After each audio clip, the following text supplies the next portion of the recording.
The first sign was a receipt from a bank I didn't recognize.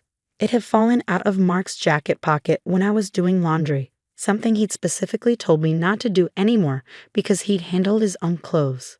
But old habits die hard after 15 years of marriage. First National Bank of Charleston. We lived in Portland.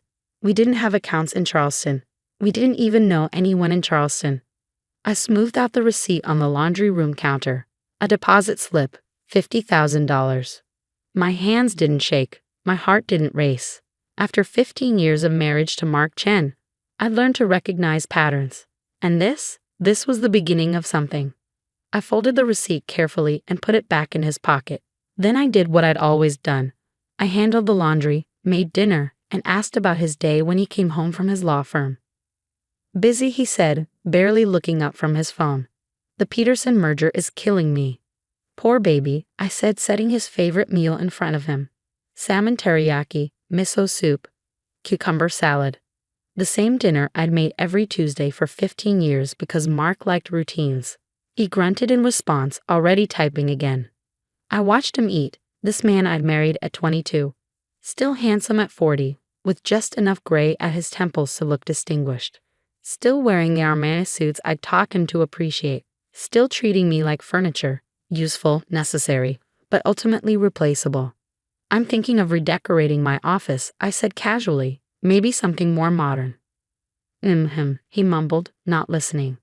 I thought I'd start with new filing cabinets, digital locks, very secure. That got his attention. His eyes flicked up for just a second. Why would you need secure filing cabinets? Oh, you know, tax documents, warranties, important papers. Speaking of which, do we have any accounts I don't know about? For tax purposes? Why would we have accounts you don't know about?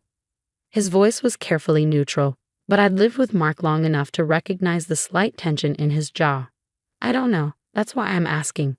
Janice mentioned something about offshore accounts at book club, tax havens or something. Janice is an idiot, he said flatly. We don't have offshore accounts. Of course not, I agreed. More soup. That night, while Mark stayed late at the office, again, I did what any modern wife would do. I started paying attention. Not snooping exactly, just noticing. Like how Mark had changed his phone password. After 15 years of using his birthday, suddenly he needed facial recognition. Like how our joint investment account was slowly decreasing, nothing dramatic. A few thousand here, a few thousand there. Market volatility, Mark explained when I asked. Like how he'd started having lunch with his brother Dylan every week. They'd barely spoken in 5 years, and suddenly they were best friends again. Like how he'd insisted on handling all our finances himself. You focus on your little business, he'd said about my interior design firm. Let me worry about the real money. My little business that I'd built from nothing. My little business that now had 3 employees and a client list that included half the Fortune 500 companies in Portland. My little business that he'd never bothered to ask about, assuming it was just a hobby. 2 months after the Charleston receipt, I made a decision. I called my college roommate, Patricia Kim. Patty, it's Jessica. I need a favor. Anything, honey? What's wrong? Nothing's wrong. I just need the name of that forensic accountant you used during your divorce. The really good one. Silence. Then, oh honey, is Mark? I don't know yet. That's what I need to find out. She gave me the name. Hannah Reeves. She's expensive, Patty warned, but she finds everything. And I mean everything. Good, I said. That's what I need. I met Hannah at a coffee shop downtown, far from Mark's office. She was younger than I'd expected, maybe 35, with sharp eyes behind designer glasses. Mrs. Chen, she said, shaking my hand firmly, Patricia told me you might need my services. I think my husband is hiding assets, I said without preamble. I need to know what, where, and how much. What makes you think he's hiding assets? I told her about the receipt, the changed passwords, the decreasing accounts, the sudden brotherly bonding. Hannah nodded. Classic signs. How long have you been married? 15 years. Kids? No, we tried for years, but I shrugged. Mark said it was for the best. Less complicated. For him, certainly. Prenup? No, we were young and in love. Mark was just starting law school. Which you pay for? I blinked. How did you know? You mentioned you have your own business. Successful women who marry young often support their husbands through school. Let me guess. He promised to support you once he made it big. Something like that. And did he? We lived well. Nice house, nice cars. But my business was always extra. My money was fun money, while his was real money. Hannah made notes. Oregon is a community property state with equitable distribution.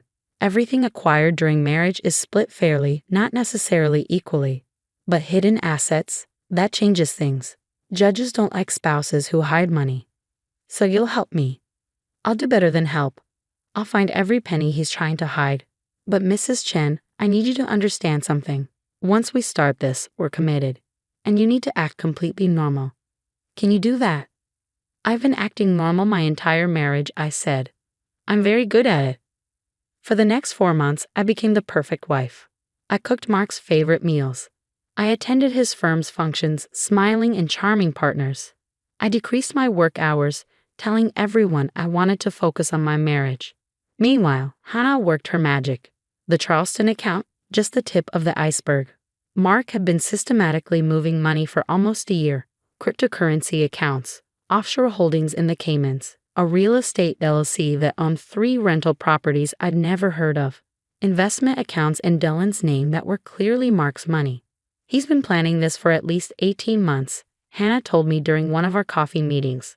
The transfer started small, testing to see if he'd notice. When you didn't, he got bolder. How much? So far, about 2.3 million moved out of traceable accounts. But Jessica, that's not the interesting part. What's the interesting part? He's been billing extra hours to clients and pocketing the difference. The firm doesn't know. That's embezzlement. I stared at her. He's stealing from his own firm. About $500,000 over 2 years. Small amounts, hard to notice unless you're looking. But it's there. Why would he risk his career like that? Hannah gave me a pitying look. Because he thinks he's smarter than everyone else. Because he's never faced consequences. Because he genuinely believes you're too stupid to catch him. That night, Mark came home with flowers. Roses. I hated roses. They reminded me of funeral homes. But Mark had never bothered to learn my favorite flower in 15 years of marriage. What's the occasion? I asked, putting them in water. Can't a man bring his wife flowers? Of course. I kissed his cheek. They're beautiful. He pulled me close, nuzzling my neck. I was thinking we should take a vacation. Just the 2 of us. Maybe Europe? That sounds wonderful. When? Next month. I can clear my schedule. Next month, right when Hannah predicted he'd make his final moves. Perfect, I said. I'll start looking at hotels. He smiled, that boyish grin that used to make my heart flutter. Now it just made me sad. When had he become this person? Or had he always been this person, and I'd just been too young and in love to see it? Over the next few weeks, Mark became the husband he'd never been. Attentive, affectionate, present. He brought flowers, took me to dinner, even asked about my business. You know, he said one night over wine, I've been thinking, maybe you should take a break from work. We have plenty of money. You could focus on other things. Other things? Travel, hobbies, whatever makes you happy. My work makes me happy. His jaw tightened slightly. Of course, I just meant you work so hard. You deserve to relax. That's sweet, I said. Maybe after our Europe trip. He relaxed. After Europe? Perfect. The day before our supposed departure, I was packing when Mark walked into the bedroom. Jess, he said, his voice strange. We need to talk. I looked up from my suitcase, my face carefully neutral. Is everything okay? No, yes. He sat on the bed, running his hands through his hair. This is hard. I sat beside him. What's wrong? I want a divorce. There it was. The words I'd been expecting for months. I let them hang in the air for a moment, then squeezed his hand. Okay, I said simply. He blinked. Okay, if that's what you want, Mark, I won't fight you. You won't. No, we've been growing apart for years. If you're unhappy, then yes, let's divorce. He stared at me like I'd grown a second head. This clearly wasn't going according to his script. I've already spoken to a lawyer, he said carefully. Drew up papers. I think we can do this amicably. Of course. Should I get my own lawyer? If you want, but really, we can keep this simple. Split things down the middle. Down the middle of what remained after he'd hidden everything he meant. That sounds fair, I said. When do you want to do this? I thought, tomorrow. We can meet at my lawyer's office. Perfect. What time? He named a time. I nodded. Then I went back to packing. You're still packing? He asked. Well, I assume the Europe trip is off, but I might take a solo vacation. Clear my head. Right. Of course. He stood awkwardly. Jess, you're being very calm about this. Would you prefer if I cried? Screamed? Threw things? No. No, I expected more of a reaction. I'm 40 years old, Mark. We've been married 15 years. If it's not working, it's not working. No point in dramatics. He left the room looking distinctly unsettled. That night, I called Hannah. Tomorrow, his lawyer's office at 2 p.m. Perfect. I'll see you in court. The next day, I dressed carefully, not the designer suit Mark would expect, but a simple dress I'd bought off the rack. Understated. Forgettable. The kind of thing a stupid wife would wear to her divorce proceedings. Mark's lawyer's office was exactly what I'd expected. All leather and dark wood, designed to intimidate. Mark was already there with his brother Dylan and his lawyer, Richard Steinberg. Jessica, Richard said smoothly. Thank you for coming. As Mark explained, we're hoping to keep this simple. Of course, I said. I just want what's fair. Excellent. I've drawn up a preliminary agreement. Basically, you'll split all marital assets equally. He pushed a stack of papers toward me. I pretended to read them, though Hannah had already walked me through what would be there. A list of assets that conveniently excluded everything Mark had hidden. This seems incomplete, I said. Incomplete? Richard frowned. Well, I don't see the Charleston accounts. Mark went very still. Or the cryptocurrency holdings. Or the Cayman accounts. Or the rental properties in the LLC. I don't know what you're talking about, Mark said, but his voice had gone up an octave. Really? That's strange. I pulled out my phone. Because I have screenshots of you texting Dylan about, what was it? Making sure the stupid bitch gets nothing. Dylan's face went white. I believe that's inadmissible, Richard started. In court, maybe, but we're not in court.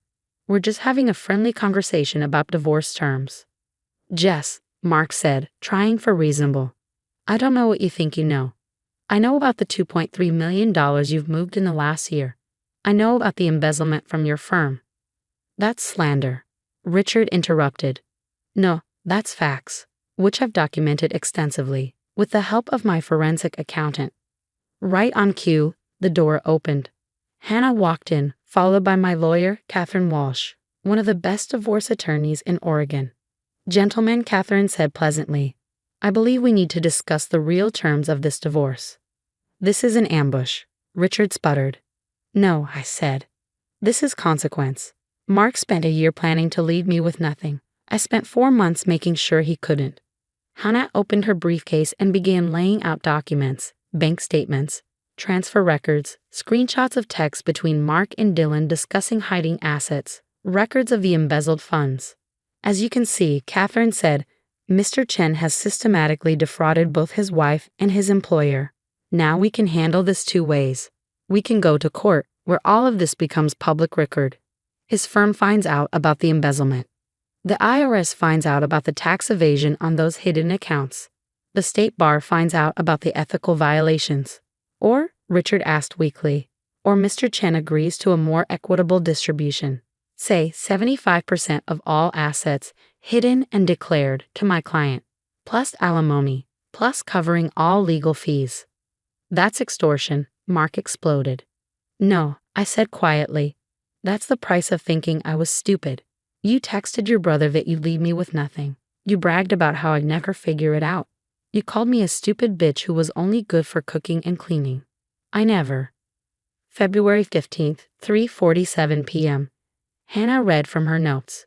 She's so pathetic, still cooking my favorite dinners while I'm moving money, like a dog that doesn't know it's about to be put down. I'd cried when I first read that text. Now I felt nothing but cold satisfaction. March 22nd, 1:15 p.m.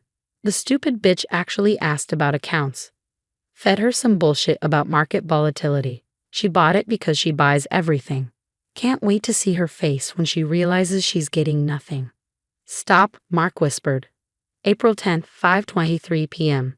Dylan, I'm telling you, she has no idea. Probably planning what to cook me for dinner while I'm planning my escape.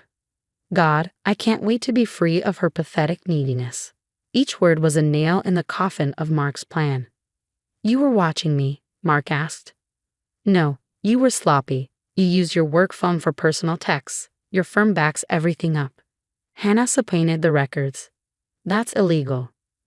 No, that's discovery, Catherine said, which we would have gotten in the divorce proceedings anyway. We just got a head start. Richard was sweating now. We need to discuss this privately. Of course, Catherine said. But let me be clear. This offer expires when we leave this room. After that, we file criminal charges for embezzlement, IRS notification for tax evasion, state bar complaint for ethical violations, and a very public, very messy divorce that will destroy what's left of Mr. Chen's career.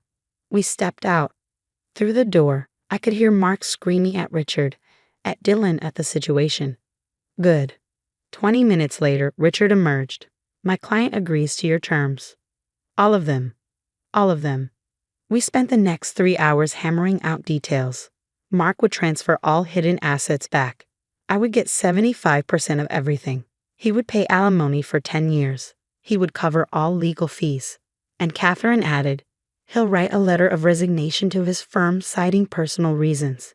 No mention of the embezzlement, provided he pays back every penny with interest. Fine, Mark spat. Whatever. Just fine. As we finalized the paperwork, Mark stared at me. How long have you known? Since the day you started, I said. That receipt from Charleston, you left it in your pocket. I do the laundry, remember? The thing I'm too stupid to stop doing.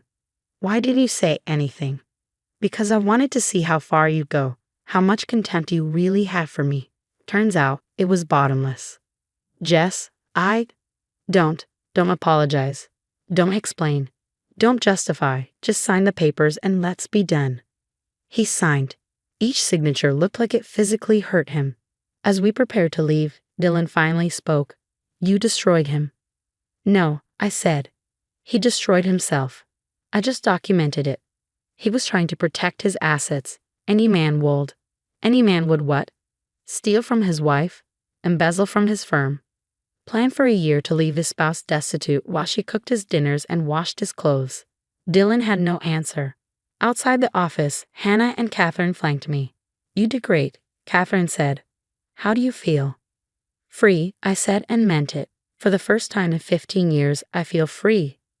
What's next? Hannah asked.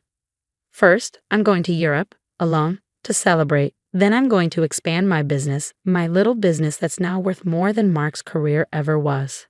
And then I'm going to live, without cooking someone else's favorite meals, without pretending to be stupider than I am, without apologizing for my success.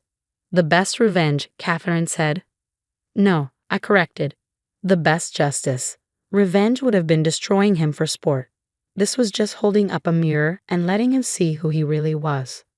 6 months later, I ran into Mark at a coffee shop. He was sitting alone, laptop open, wearing a suit that had seen better days. Jessica, he said, standing awkwardly. Mark, you look good.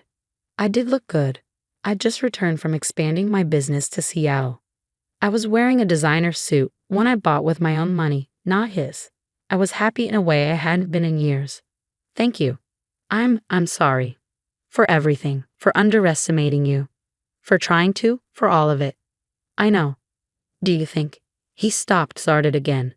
Do you think we could have worked it out, if I hadn't? If you hadn't tried to financially abandon me while calling me stupid? No, Mark. Because the problem wasn't the money. It was that you were capable of doing it at all. Of smiling at me over dinner while planning to destroy me. That's not something you work out. That's something you run from. He nodded, defeated. For what it's worth, you were never stupid. I was. I was the stupidest person in our marriage. Yes, I agreed. You were. I left him there with his lukewarm coffee and his regrets. I had a business to run, a life to live, and no time for men who mistook quiet competence for stupidity. The forensic accountant had found all the money. But I found something worth more, myself. And as Mark learned, that was the one asset he could never hide, steal, or diminish. It was mine. It had always been mine. I just had to be smart enough to claim it. The champagne bubbles tickle my nose as I study my reflection, wondering if brides are supposed to feel this happy, or if I'm just being ridiculous. My hands shake slightly as I adjust the delicate lace veil, careful not to disturb the intricate updo that took Maria 2 hours to perfect. "Stop fidgeting, Lorelai," Marley says, batting my hands away. "You look perfect. Lee won't know what hit him." I catch her eye in the mirror and we both burst into giddy laughter. The bridal suite buzzes with activity. My mom fussing with flower arrangements, bridesmaids touching up lipstick, the photographer snapping candids. Everything feels surreal, like I'm floating through the best dream of my life. My phone buzzes on the vanity. Probably another well-wisher, but I check anyway. A Facebook notification. My stomach drops when I see it's a live video from Sloane. That's weird. She should be here helping me get ready. She's my maid of honor, after all. I tap play without thinking. The video is shaky at first, then stabilizes on, no. No. My brain refuses to process what I'm seeing. Lee's face, flushed and intense. Sloane's voice, breathy and intimate. "Tell me you love me. Tell me I'm the only one." "You know you are, baby." His voice is thick with desire. "It's always been you." The phone slips from my numb fingers, clattering on the marble floor. Someone asks if I'm okay. I can't breathe. The room spins as fragments of reality crash through my denial. Sloane's constant texts with Lee about wedding details. The way they'd both get quiet when I entered a room. All those late nights at the office they'd claim to be working. "Lorelai?" Marley's concerned face swims into view. "What's wrong?" I force myself to pick up the phone, to turn it so they can see. The video continues, brutal in its clarity. Lee and Sloane tangled together on rumpled sheets. Sheets I recognize from our bed. Her dark hair spilling across our pillows. His hands tracing paths on her skin that should have been meant for me. Oh my God. Marley's hand flies to her mouth. How long? "It's live," I whisper. The timestamp confirms it, streaming right now, less than an hour before I'm supposed to walk down the aisle. My best friend and my fiancé, broadcasting their betrayal to the world on my wedding day.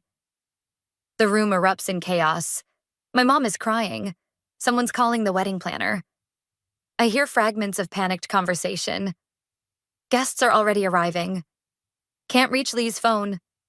Need to make an announcement, but I'm frozen, watching the feed with horrible fascination as Sloane turns to face the camera directly. Her perfect red lips curve into a smile I've never seen before. Triumphant. Cruel. "Sorry, Lo. Guess you'll need to find a new maid of honor. And a new fiancé." The video ends. In the sudden silence, my reflection catches my eye again. I barely recognize myself. This shell-shocked woman in white lace, mascara starting to streak down her cheeks. Everything I thought I knew about love, friendship, trust. It's all unraveling like loose threads from my carefully constructed life. My phone buzzes again. A text from Lee. I can explain. A laugh bubbles up in my throat, high and slightly hysterical. 3 words. That's all he has to say? After 6 years together, after everything we built, after I gave him my whole heart, he thinks he can explain? "What do you want to do?" Marley asks softly, squeezing my shoulder. I meet my own eyes in the mirror again. Something shifts in my chest, the initial shock crystallizing into something harder, colder. They thought they could humiliate me like this? That I'd just cry and fall apart while they rode off into their happily ever after? I grab a tissue, carefully blot my tears, and reapply my lipstick with steady hands. "First, I want you to help me out of this dress." My voice sounds strange to my own ears, calm, almost detached. "Then I want you to tell me everything you know about them. Every detail, every suspicion you might have had but didn't want to tell me." And then, I smile at my reflection, but it's not the joyful smile of a bride anymore. It's something sharper, dangerous. Then we're going to make them wish they'd never met me. The diamond on my finger catches the light as I reach for my phone. 300 guests are waiting downstairs, expecting a fairy tale wedding. Instead, they're about to witness the beginning of something very different. I start typing, "I'm sorry to inform you that today's wedding has been canceled." The worst part isn't the pitying looks or the whispered conversations that stop when I enter a room. It's the endless stream of notifications, each one a fresh reminder of how spectacularly my life imploded. I've been staring at my phone for hours, watching the view count on Sloane's video climb higher and higher. "You need to eat something," Marley says, sliding a plate of toast across my kitchen counter. I've been camping out at her place since yesterday, since the non-wedding. The thought of returning to the apartment Lee and I shared makes me physically ill. I need to understand why. My voice is hoarse from crying. 6 years, Marley. 6 years, and he throws it away for her? She hesitates, stirring her coffee. "There's something you should know. I didn't want to tell you when you were already so upset, but..." My phone buzzes. Another text from Lee. "Please let me explain. It's not what you think."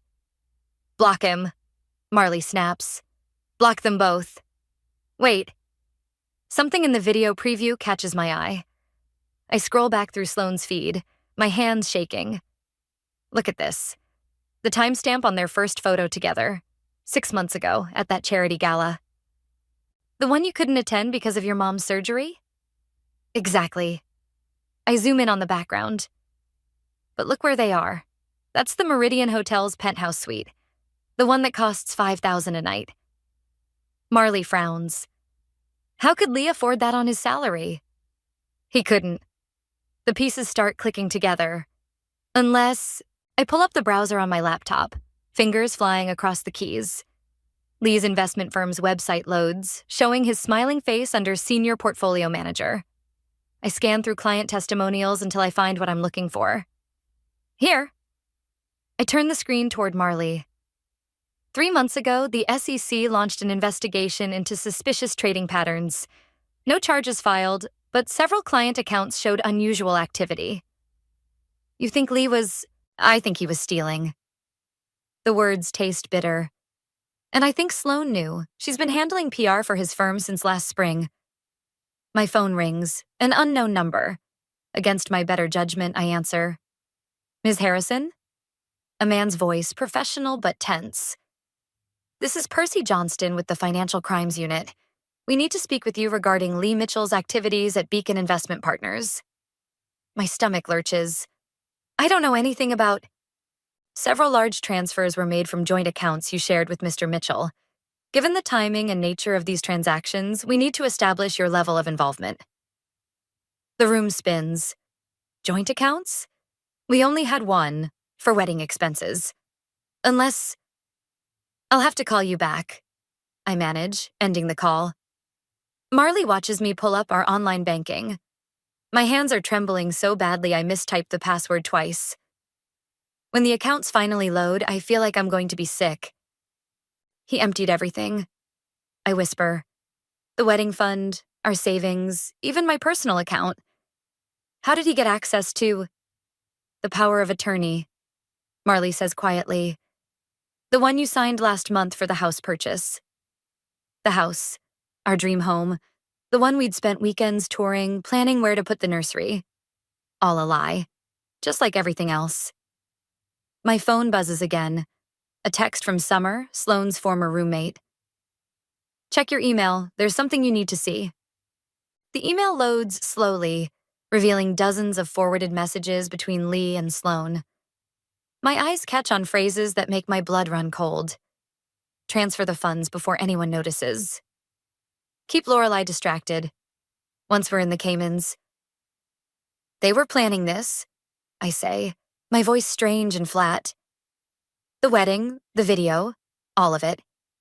It was just a distraction while they cleaned out the accounts." Marley reaches for my hand. "We need to call the police." "No." Something shifts inside me, like a switch being flipped. "Not yet. Lorelai. They thought they were so clever. I scroll through the emails, my mind racing. But they made one mistake. They assumed I was just the clueless fiancé, too love-struck to see what was happening. I open my laptop again, this time logging into my work email. As the firm's compliance officer, I have access to every transaction Lee ever made, every client he contacted, every document he thought he'd deleted. "What are you going to do?" Marley asks. I think about the look on Sloane's face in that video. So smug, so certain of her victory. About Lee's pathetic, let me explain texts while he drained our accounts. I'm going to show them exactly how clueless I'm not. I start copying files to a secure drive. And when I'm done, they're going to wish they'd never underestimated me. My phone buzzes one more time. Another text from Summer. There's more. Meet me tonight. Come alone. The coffee shop is nearly empty at this hour, just a few students hunched over laptops. I spot Summer in the back corner, her fingers drumming nervously on a manila envelope. She looks different from the last time I saw her. Thinner, shadows under her eyes that makeup can't quite hide. "I wasn't sure you'd come," she says as I slide into the booth. Almost didn't. I keep my voice neutral. "Considering the last time we talked, you were defending Sloane." She winces. "I was wrong. About a lot of things." She pushes the envelope across the table, including what really happened the night she moved out of our apartment. Inside are bank statements, text messages, photos, a paper trail of betrayal going back further than I'd imagined. My hands start shaking when I see the dates. "A year?" My voice cracks. "They've been... While he was proposing to me?" "Lorelai, it's worse than that." Summer leans forward, lowering her voice. "Sloane wasn't just sleeping with Lee. She was helping him move money through shell companies. I found records." The bell above the door chimes. Summer goes rigid, her face draining of color. I turn to see Marley walking in, her expression thunderous. "What is she doing here?" Summer hisses. "I told you to come alone." I followed her. Marley says, sliding into the booth next to me. "Because the last person who asked to meet Lorelai alone turned out to be working with Lee." My heart stops. "What?" "Tell her," Marley demands, glaring at Summer. "Tell her about the text you sent Lee yesterday." Summer's face crumples. "I had to. They have things on me, dirt from when I worked at the firm. If I didn't warn them you were gathering evidence..." I feel like I'm drowning. "So this meeting, these documents, it's all a setup?" "Not exactly." Summer pulls out her phone, hands trembling. "Yes, they asked me to distract you, but they don't know about these." She pulls up a video, security footage from what looks like an office hallway. I kept copies of everything, including the night Lee and Sloane first discussed how to frame you for the missing client funds. My breath catches. On the screen, Lee paces while Sloane perches on a desk, both illuminated by late-night fluorescence. "It's perfect," Sloane says in the video. "The power of attorney gives us access to everything. Once the SEC starts investigating, all signs will point to Lorelai making the transfers." "And the wedding?" Lee asks. "The ultimate alibi. Who would suspect a man of stealing from his own bride?" Sloane's laugh makes my skin crawl. "By the time anyone figures it out, we'll be gone and she'll be facing federal charges." The video ends.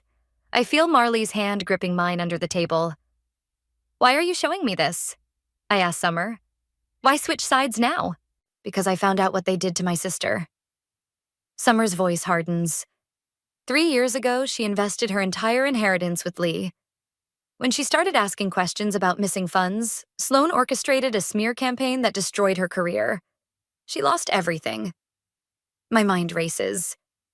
"The documents you brought, they prove this?" She nods.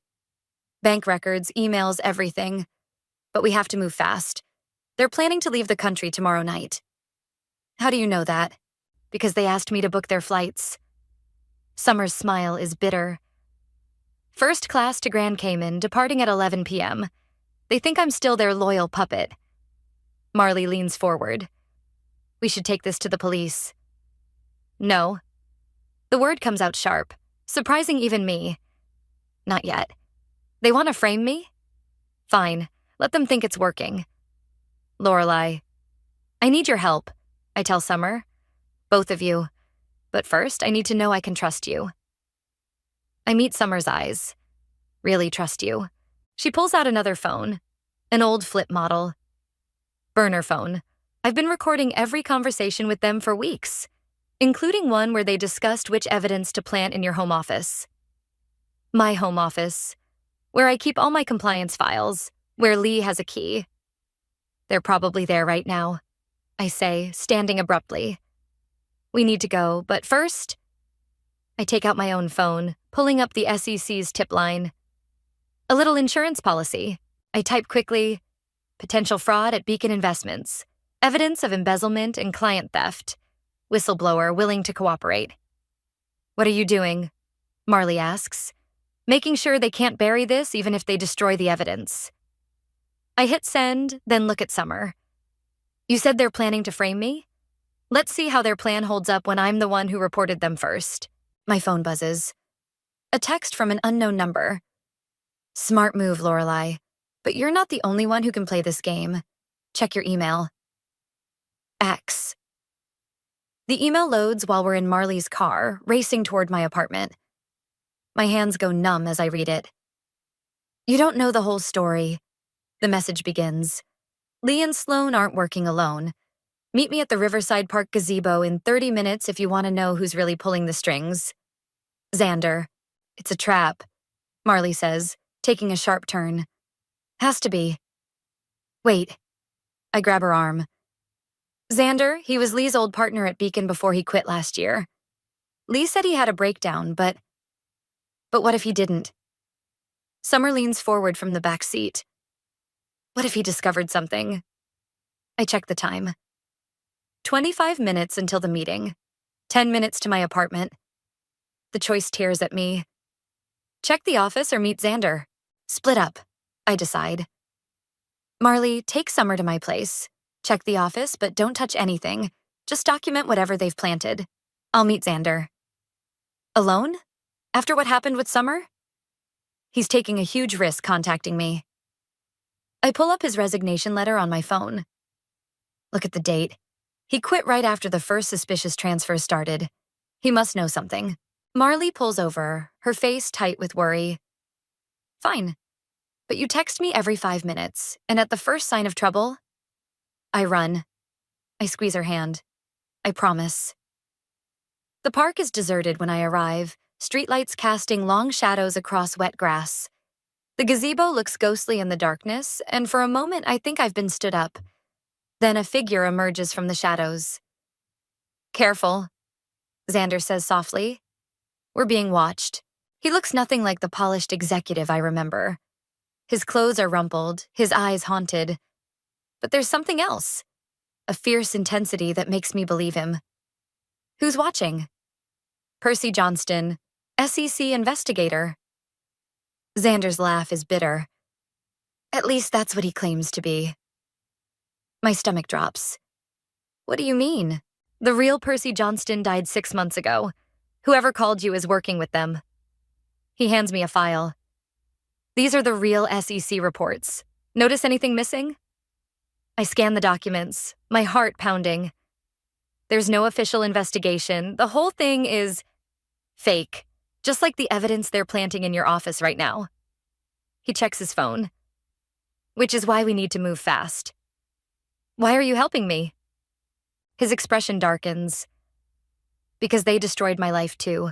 When I found out what they were doing with client funds, Lee and Sloan didn't just force me out. They manufactured a mental health crisis, had me committed.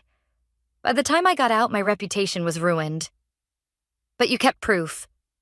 Better. He pulls out a USB drive. I kept their playbook. Every scam, every frame job, every shell company, including the one they're using to set you up. My phone buzzes. Marley. Office clear, but weird. Everything's too normal. Like someone went through and cleaned. They're covering their tracks, Xander says, reading over my shoulder. Next they'll... A twig snaps behind us. We both freeze. Ms. Harrison? A familiar voice calls out. This is Percy Johnston. We need to talk. Xander grabs my arm. Back door. Now. We slip out the gazebo's rear entrance as footsteps approach. My heart pounds as we crouch behind a hedge. Think carefully about who you trust. The fake Percy calls out. Your friend Xander isn't telling you everything. I turn to Xander, who's typing frantically on his phone. What's he talking about? No time? He sends the message, then hands me the USB drive. Everything you need is here, but don't use it yet. Wait for my signal. What signal? Xander. Tomorrow night, when they try to leave. He grips my shoulders. Promise me you won't move before then. No matter what you hear, what evidence shows up, it has to be tomorrow night. Flashlight beams sweep the garden. Xander pushes me toward the park exit. Go, I'll distract them. I run, his words echoing in my head. My phone buzzes again. Summer this time. Found something in your office trash. Shredded documents, some pieces mention offshore accounts in your name. Another text follows immediately. Lorelei, what do you know about Cayman First Securities? My blood runs cold. That's the company name on the USB drive Xander just gave me. I stare at the drive in my shaking hand, doubt creeping in. Who's really playing who? And what happens tomorrow night that's so important? A final text comes through. This one from an unknown number. Tick-tock, Lorelei. Better decide who you trust before time runs out. For all of us. I spend the night piecing together shredded documents on Marley's living room floor, my fingers stained with ink and my mind racing. The fragments tell a story I'm not sure I want to understand. This can't be right. I mutter, arranging another strip of paper. These transfers, they're from 3 years ago. Marley looks up from her laptop. Before you even met Lee? Before he joined Beacon Investments. I hold up 2 matching pieces, but the account number matches the one Xander showed me. Summer paces behind us, phone pressed to her ear. Still no answer from Xander. His phone's going straight to voicemail. My hands shake as I line up another fragment. The letterhead slowly comes into focus. Cayman First Securities. Client name, Lorelei Harrison. Someone opened accounts in my name. My voice sounds distant, strange. Years before Lee and I met, like they chose me. That's impossible. Marley starts, but her phone interrupts with a text. Her face goes pale. Lorelei, you need to see this. It's a video message from Sloan. She's sitting in what looks like a hotel room, wearing the same smug smile from the wedding day video. But there's something different in her eyes now. Fear? By now you've probably figured out some of it, she says. But you're asking the wrong questions. Don't ask who opened those accounts. Ask who told Lee to pursue you in the first place. Ask who suggested hiring you as compliance officer. Ask yourself why. The video cuts off abruptly. Seconds later, my phone rings, an unknown number. Don't answer it, Summer warns. But I'm already hitting accept. Hello? Ms. Harrison. The fake Percy's voice is smooth, professional. I believe it's time we met in person. Bring the USB drive Xander gave you. The real question, he continues, is whether you want to be a victim or an accomplice. Your choice, but choose quickly. The line goes dead. My phone immediately pings with an address. It's a setup, Marley insists. You can't go. Look at this. Summer holds up another reconstructed document. These signature cards. Lorelei, this is your handwriting. Perfect matches from 3 years ago. That's not possible. But even as I say it, memories surface. Job interviews I don't quite remember clearly. Chance meetings that seem scripted in retrospect. Unless my phone buzzes again. A photo from Lee. Me, 3 years ago at a coffee shop. In the background, barely visible, is Xander. The caption reads, "Still trust him?" I need to know. I stand up, grabbing my coat. All of it, even if what? Marley blocks my path. Even if it gets you killed? They're not just thieves, Lorelai. These people are dangerous. They made me fall in love with a lie. My voice breaks. They stole years of my life. I need to know why. Then we go together, Summer says. I'll drive. The address leads us to an abandoned office building. As we pull up, my phone lights up with a call from Xander. Don't go in, he says without preamble. It's not what you think.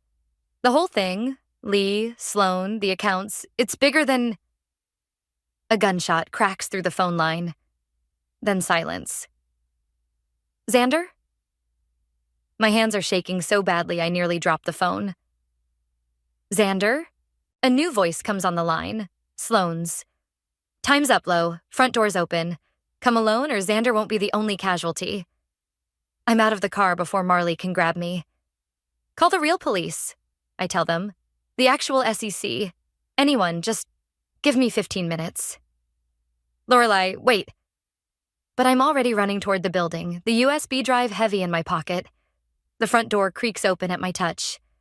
Emergency lights cast a sickly glow through empty halls. Hello? My voice echoes. I'm here. I brought what you wanted. Third floor. Sloane's voice floats down the stairwell. Better hurry. I take the stairs 2 at a time, adrenaline drowning out fear. At the 3rd floor landing, I pause. Light spills from under an office door. My phone buzzes one last time. A text from Lee. I'm sorry, I never meant for it to go this far. Whatever happens next, remember I did love you. In my way. The office door swings open before I can respond. Sloane stands in the doorway, but she's not alone. Behind her, a familiar figure steps into the light. Hello, Lorelai, says the real Percy Johnston. We've been waiting a very long time for this moment. And suddenly I understand. This was never about the money. It was about something much, much worse. The real Percy Johnston looks exactly like his ID photo, the one Xander showed me of the supposedly dead investigator. My mind spins, trying to make sense of it all. Confused? Sloane's smirk doesn't quite hide her nervousness. You should see your face right now. The USB drive, Percy says, holding out his hand. Please. I clutch it tighter. Where's Xander? Safe, for now. He steps closer, though that could change depending on your cooperation. The office is bare except for a laptop on a desk. On its screen, security camera feeds show the building's entrance. I spot Marley and Summer in their car, phones to their ears. Your friends won't reach anyone, Percy says. All calls from this area are being redirected. Why me? The question bursts out. All this elaborate setup, years of planning, why? Because you were perfect. Sloane's voice turns bitter. The ideal mark. Smart enough to get the compliance position, naive enough to trust Lee, and just ambitious enough to ignore red flags. We needed someone above suspicion, Percy adds. Someone whose signature on those accounts would withstand scrutiny. The perfect scapegoat when the investigation finally launched. My throat tightens. Investigation into what? Oh, honey? Sloane laughs. You really think this was about stealing from investment accounts? Look at the USB drive you're holding. Really look at it. I pull it out. In the harsh fluorescent light, I notice something I missed before. Tiny letters etched on the side. Project Oracle. Percy's expression hardens. That drive contains evidence of a money laundering operation spanning 5 continents. Billions in criminal funds, cleaned through seemingly legitimate investment firms. Your signature is on every key document. I never signed. Yes, you did. Every time you approved a compliance report. Every time you signed off on a transfer. All carefully designed to implicate you while keeping the real operation hidden. My hands shake. And Lee? Played his part perfectly. Sloane's smile falters slightly. Though he did make one mistake. He fell in love with you, Percy says. Started having doubts. That's why we needed to accelerate the timeline. The wedding, the video, the public humiliation. all orchestrated to discredit me before I could discover the truth. A noise from the hallway makes us all turn. Footsteps. Right on time, Percy says. The door opens. Lee walks in, looking haunted. When he sees me, his face crumples. "I'm sorry," he whispers. "They have my sister." Enough talking. Percy pulls out a gun. "The drive, Lorelei. Now." Time seems to slow. I look at Lee, seeing him clearly for the first time. Not the man I loved, but a trapped animal willing to sacrifice anyone to save himself. At Sloane, whose fear now outweighs her arrogance. At Percy, whose professional mask can't quite hide his desperation. They're all terrified. But of what? My phone vibrates in my pocket. A pattern I recognize. Marley's signal. "You know what I don't understand?" I say, stepping toward the laptop. "If you're so smart, how did you miss the obvious?" Percy's gun follows me. "Don't move." "You chose me because I was naive, trusting, easy to manipulate." Another step. "But you forgot something crucial." "Last warning," Percy growls. I smile, feeling strangely calm. "You forgot to check who my best friend works for." The window explodes inward as a SWAT team rappels into the room. Percy spins, but it's too late. The gun flies from his hand as officers tackle him. "FBI, everyone down!" Sloane screams. Lee drops to his knees. And through the chaos, Marley walks in, holding up her badge. "Federal agent," she says. 5 years undercover tracking Project Oracle. Thanks for finally leading us to the top." My legs give out. Marley catches me before I hit the floor. "The whole time?" I whisper. "You knew? Not everything." She squeezes my hand. "But enough to know you needed protection. Why do you think I pushed so hard to be your maid of honor instead of Sloane?" As handcuffs click around Percy's wrists, my phone buzzes one final time. A message from Xander. "Safe. Signal received. Check the hidden partition on the drive. You're not going to believe what else they were hiding." I look at the USB drive still clutched in my hand, then at Lee being led away in cuffs. At Sloane's mascara-streaked face as she's read her rights. At Percy, whose mask has finally cracked to reveal pure fury. "Ready to end this?" Marley asks. I think of all the lies, all the manipulation, all the carefully orchestrated betrayals. Of the life I thought I was building, now revealed as an elaborate trap. "No," I say, gripping the drive tighter. "First I want to know exactly what's on this thing. Then we end it, on my terms." The hidden partition on the drive contains thousands of files, but one folder catches my eye immediately. Contingency. Inside is a video file dated tomorrow, the day Lee and Sloane plan to flee. "Play it," Marley says. We're in a secure FBI office, surrounded by evidence boards and coffee cups. Dawn light filters through bulletproof windows. The video starts. It's Percy, sitting at a desk much like this one. "If you're watching this," he says, "something's gone wrong. But don't think you've won. Project Oracle isn't just about money laundering. The real operation begins at midnight tonight, with or without us." My hands clench. "What operation?" More files reveal the truth. Project Oracle isn't just cleaning criminal money. It's using that money to buy judges, politicians, regulators, creating an invisible network of corruption. The transfers are scheduled to start automatically, Xander says, pointing to a timeline. He joined us an hour ago, sporting a bandaged arm and fierce determination. Once they do, the whole system becomes self-sustaining, untouchable. Unless we stop it. Marley pulls up bank records, but we need authentication from someone with executive access. "Lee," I whisper. He's not talking. Marley looks grim. None of them are. They're more scared of their bosses than prison. I stare at Lee's booking photo on the evidence board. The man I thought I knew. The life I thought we'd have. Let me talk to him. Lorelei, I know him. My voice stays steady. I know his tells, his weaknesses, and he knows what I'm capable of now. 20 minutes later, I'm sitting across from Lee in an interview room. He looks smaller somehow, defeated. "They'll kill my sister," he says before I can speak. "No, they won't." I slide over my phone, showing him a photo. "Because she's already safe. FBI extracted her an hour ago." His face crumples. "How did you—" "Because unlike you, I actually care about protecting the people I love." The words taste like ashes. "Now tell me how to stop the transfers." "You don't understand what they'll do." "I understand exactly what they'll do." I lean forward. "Because I found the other contingency files, Lee. The ones showing what happens to loose ends when operations like this go wrong." He flinches. "Help us," I say softly. "Or watch everything burn. Your choice." His hands shake as he reaches for a pen. The next hours blur into a frenzy of activity. Codes entered, accounts frozen, dominoes carefully arranged. By nightfall, we're gathered in a command center, watching screens full of transaction data. 1 minute to midnight, Marley announces.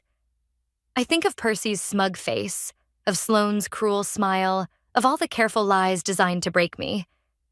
But mostly I think of that morning in the bridal suite, watching my world shatter on a phone screen. 30 seconds. Xander grips my shoulder. Summer holds my hand. Marley counts down. Now. I press enter. For a moment, nothing happens. Then accounts start freezing, one after another. Transactions fail. Safety protocols trigger. The invisible empire begins to crumble. It's working. Xander breathes. My phone buzzes. A message from an unknown number. You have no idea what you've done. Another follows.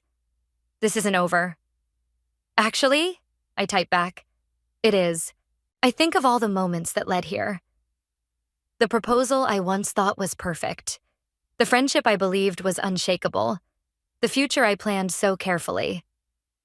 Multiple arrests in progress. Someone calls out.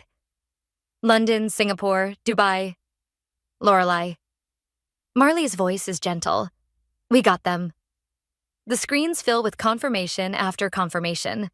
Project Oracle, the scheme that stole years of my life, dissolves into frozen accounts and arrest warrants. My phone buzzes one last time. A video call from Sloane. I answer. She's in her cell, all pretense gone. How does it feel? She asks. Destroying everything we built? You didn't build anything. My voice is calm, certain. You just stole and lied and hurt people, and now everyone knows exactly who you are.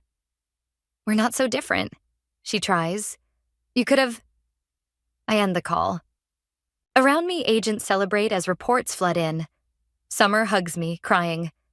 Xander starts explaining the scope of what we've uncovered. Marley squeezes my hand. But I'm looking at my reflection in the darkened window. At the woman who emerged from the ashes of that wedding day. The one who turned betrayal into justice, heartbreak into strength. You okay? Marley asks softly. I smile. Not the broken smile from the bridal suite, but something fiercer, more real. I am now. The morning sun streams through my office window as I pack the last of my personal items. Not running away this time, moving forward. The cardboard box holds carefully chosen pieces of my past. Photos of real friendships, mementos of genuine victories. My phone buzzes. A news alert. Project Oracle mastermind found dead in prison cell. Percy's face stares up from the screen. Suicide, they're saying. But the message that follows suggests otherwise. Still think it's over? The unknown number again. I don't respond. Instead, I open my laptop and type in the encryption key Xander helped me create. One last piece of insurance. Everything I discovered about Project Oracle's true reach, set to automatically release if anything happens to me. A knock at my door. Ready? Marley asks. Almost. I glance at my now empty compliance officer desk. Hard to believe this was all a setup from the beginning. Not everything. She perches on the edge of my desk. They chose you because you were good at your job. Too good, as it turned out. I pick up a framed photo. Me and Sloane at her birthday last year. The glass is cracked, but I keep it as a reminder. You know what's strange? I actually feel sorry for her. Why? Because she'll never know what real friendship feels like. I drop the photo in the trash. Or real love. Everything's just transactions to her. My phone buzzes again. Summer. You need to see this. She's forwarded an email chain. Messages between Lee and Sloan from the day before our wedding. My hands shake as I read. I can't go through with it, Lee wrote. We need to tell her the truth. Sloan's response. You know what happens if you back out? To both of you. They threatened you too, I realize. That's why you looked so scared in the video. The last email is from Lee to Percy. I'm done. After tomorrow's ceremony, I'm telling Lorelai everything. Whatever happens, happens. He was going to confess, Marley says softly. That's why they had to move up the timeline. A bitter laugh escapes me. Is that supposed to make it better? No, but maybe it helps explain why he cooperated so quickly in the end. I think about Lee in that interview room, giving up everything to save his sister. About Sloane's mask finally cracking. About Percy's desperate final gambit. They were all trapped in their own lies, I say, just like I was. Another knock. Xander enters, looking more like his old self in a crisp suit. Security footage from Percy's cell just leaked. It wasn't suicide. I know. I show him the threatening text. They're trying to scare us into silence. Are you scared? Marley asks. I consider the question, remembering that moment in the bridal suite when my world first cracked open. The devastation, the betrayal, the helplessness. No, I realize. Not anymore. My phone rings, an unknown number, but this time I know exactly who it is. Hello, Marcus, I say, naming the one person who never appeared in any document, any video, any trail. Project Oracle's true architect. Silence then. Impressive. How did you know? Because Percy's dead, Sloane's in custody, and Lee's cooperating. But someone's still pulling strings. Someone who's been watching me since before I even met Lee. Clever girl. His voice is smooth, amused. We could use someone like you. That's your pitch? After everything? Consider it a promotion. Your skills, my resources. Here's my counteroffer. I hit send on my laptop. Check your inbox. A pause. Then, what did you do? Released everything. Every account, every connection, every secret player. It's all public now. My voice stays steady. You can't threaten what's already exposed. The line goes dead. Marley's phone immediately lights up with alerts. Xander grabs his laptop, watching the information cascade across social media, news sites, federal channels.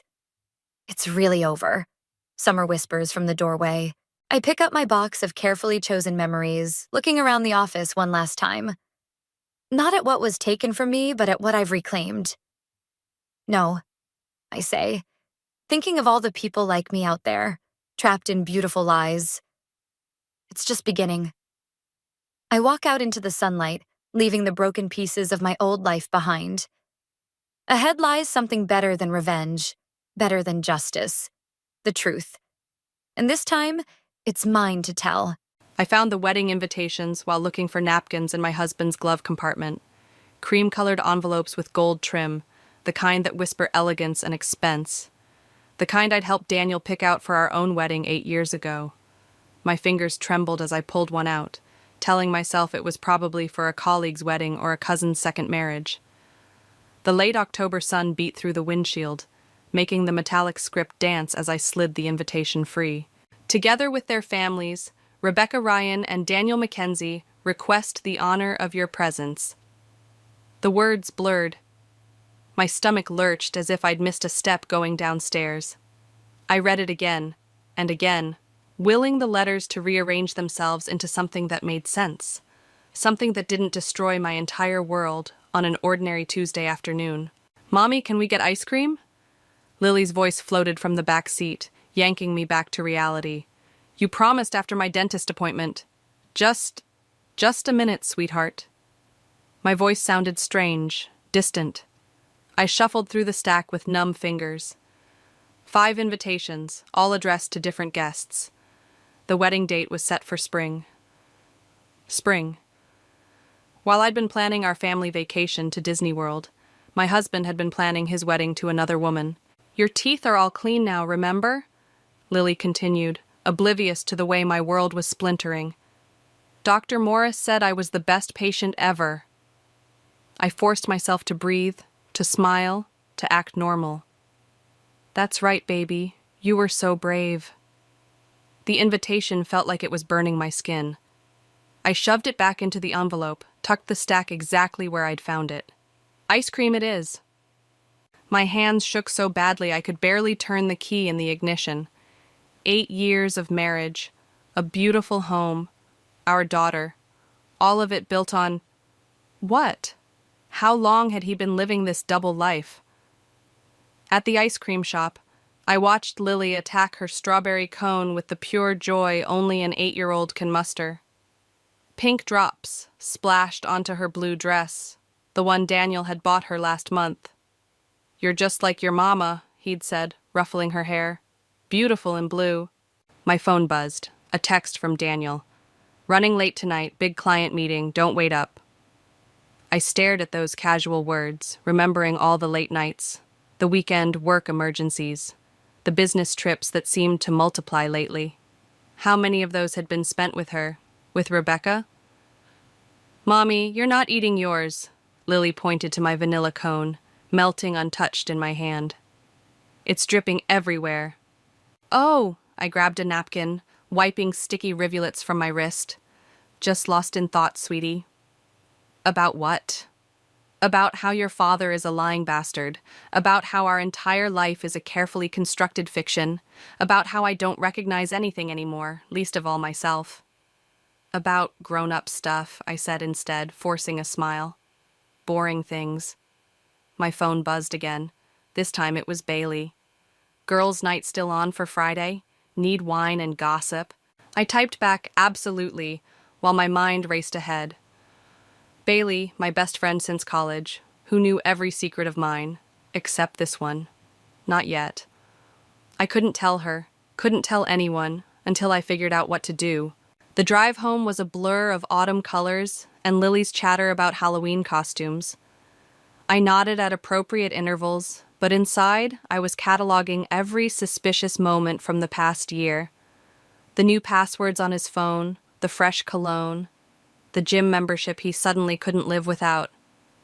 Can we watch a movie tonight? Lily asked as we pulled into our driveway. Since Daddy's working late? I looked at our house, the perfect colonial with its perfect shutters and perfect flower boxes that Daniel and I had picked out together. Everything looked exactly the same as it had this morning. Everything was different. Sure, baby. I helped her out of her booster seat, breathing in her sweet little girl scent. You pick the movie. She ran ahead while I lingered by the car, my hand resting on the cool metal above the glove compartment. Inside was proof that my husband was marrying another woman in 6 months. Inside was the end of everything I thought I knew. I could confront him tonight. Scream, cry, throw things. But as I watched Lily disappear into the house, humming the theme from Frozen, a different kind of clarity settled over me, the kind that comes with absolute certainty that someone needs to pay. Coming, sweetie, I called out, my voice steady despite the ice in my veins. Let me just grab something from the kitchen first, like my laptop, and my phone, and every scrap of financial information I could find. Daniel wasn't the only one who could make plans for spring. The house feels different at 3 a.m, emptier. Like all the lies have carved out hollow spaces in the walls.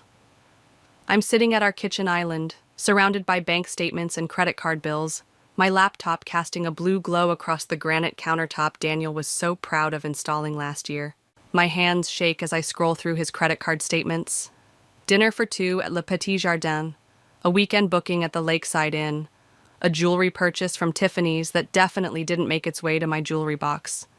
Each transaction is a fresh betrayal, each date stamp a knife twist. Just looking out for our future, he'd said when he insisted on separate accounts last spring. Smart financial planning. Smart. That's what everyone always called Daniel. Smart, successful, charming Daniel. Even now, he's sleeping peacefully upstairs, probably dreaming about his perfect new life with Rebecca, while I piece together the ruins of mine. My phone lights up. Bailey again. You've been quiet. Everything okay? I stare at the message, fingers hovering over the keys. Bailey would be here in 10 minutes if I told her. She'd bring wine and righteous anger and probably a baseball bat. But something stops me. The moment I tell someone, this becomes real, in a way I'm not ready for yet. All good, just busy with work stuff. Coffee tomorrow? The lie comes easily. Too easily. Maybe that's what happens when you live with a liar. It rubs off on you like cigarette smoke, seeping into your clothes and hair until you carry it with you everywhere. A floorboard creaks upstairs. I freeze, but it's just Lily turning over in her sleep. My beautiful girl, who still believes in fairy tales and happy endings. Who deserves better than watching her family implode. I pull up our joint account statement, and that's when I see it. Regular transfers to an account I don't recognize, always on the 15th of each month. $5,000 each time, going back almost a year. Son of a bitch, I whisper, the words sharp in the quiet kitchen. My fingers fly across the keyboard, following the money trail. It leads to a rental property in the nice part of town, a luxury apartment complex with a doorman and a rooftop pool. The kind of place you'd set up for a future wife while your current one helps your daughter with homework and makes your favorite lasagna.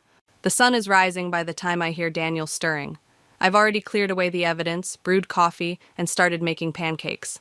Lily's favorite breakfast. Normal mom things. Like I haven't spent the night unraveling the elaborate fiction of our marriage. Something smells good, Daniel says, coming up behind me. He tries to kiss my cheek, but I turn away, pretending to flip a pancake. Late night? I ask, proud of how casual I sound. Yeah, the Johnson account is really demanding right now. He pours himself coffee, and I watch him add exactly 2 sugars, no cream. I used to find his predictable habits endearing, but it'll calm down soon. Sure it will. Right after the spring wedding, I bet. Mommy! Lily bounces into the kitchen in her unicorn pajamas. You made pancakes! Special treat, I say, sliding a plate toward her. Since Daddy's been working so hard lately. Daniel catches my eye, something uncertain flickering across his face. But I'm already turning away, humming as I pour more batter onto the griddle.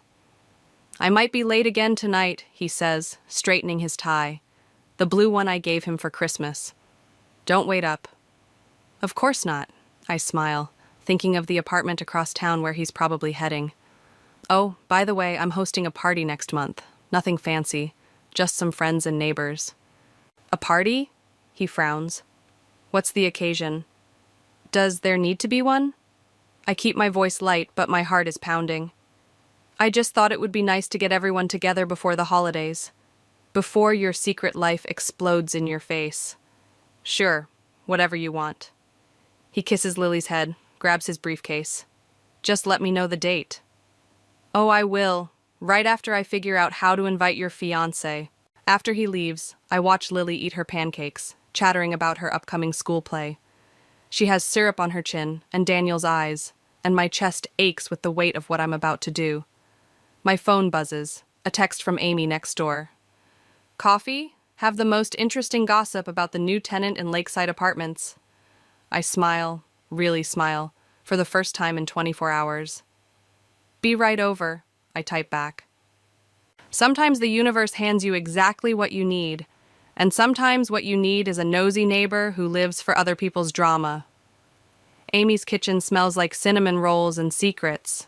She's already got 2 coffee mugs out when I arrive, practically vibrating with the need to share her latest intelligence report. You'll never believe who I saw at Lakeside, she says, sliding a warm roll toward me. That new tenant? She's gorgeous, like magazine gorgeous. And guess who was helping her move in last weekend? My throat tightens, but I force myself to take a bite. Who? You're Daniel, she leans forward, eyes bright. I was driving by, purely coincidentally, of course, and there he was, carrying boxes like some knight in shining armor. I concentrate on chewing, tasting nothing. Really? That's interesting. I know, right? Apparently she's some hotshot lawyer. Rebecca something, single from what I gathered talking to the doorman. Amy winks. Not that I was snooping. Of course you were, that's exactly why I'm here. The doorman? You talked to him?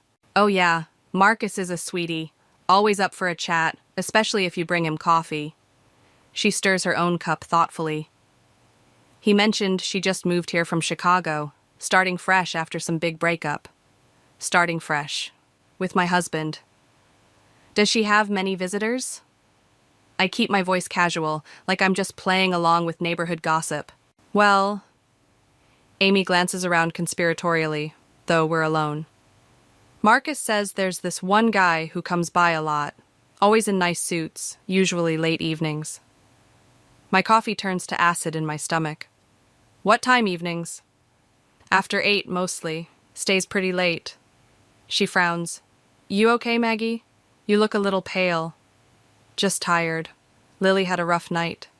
The lie slides out smooth as butter. Tell me more about this Rebecca.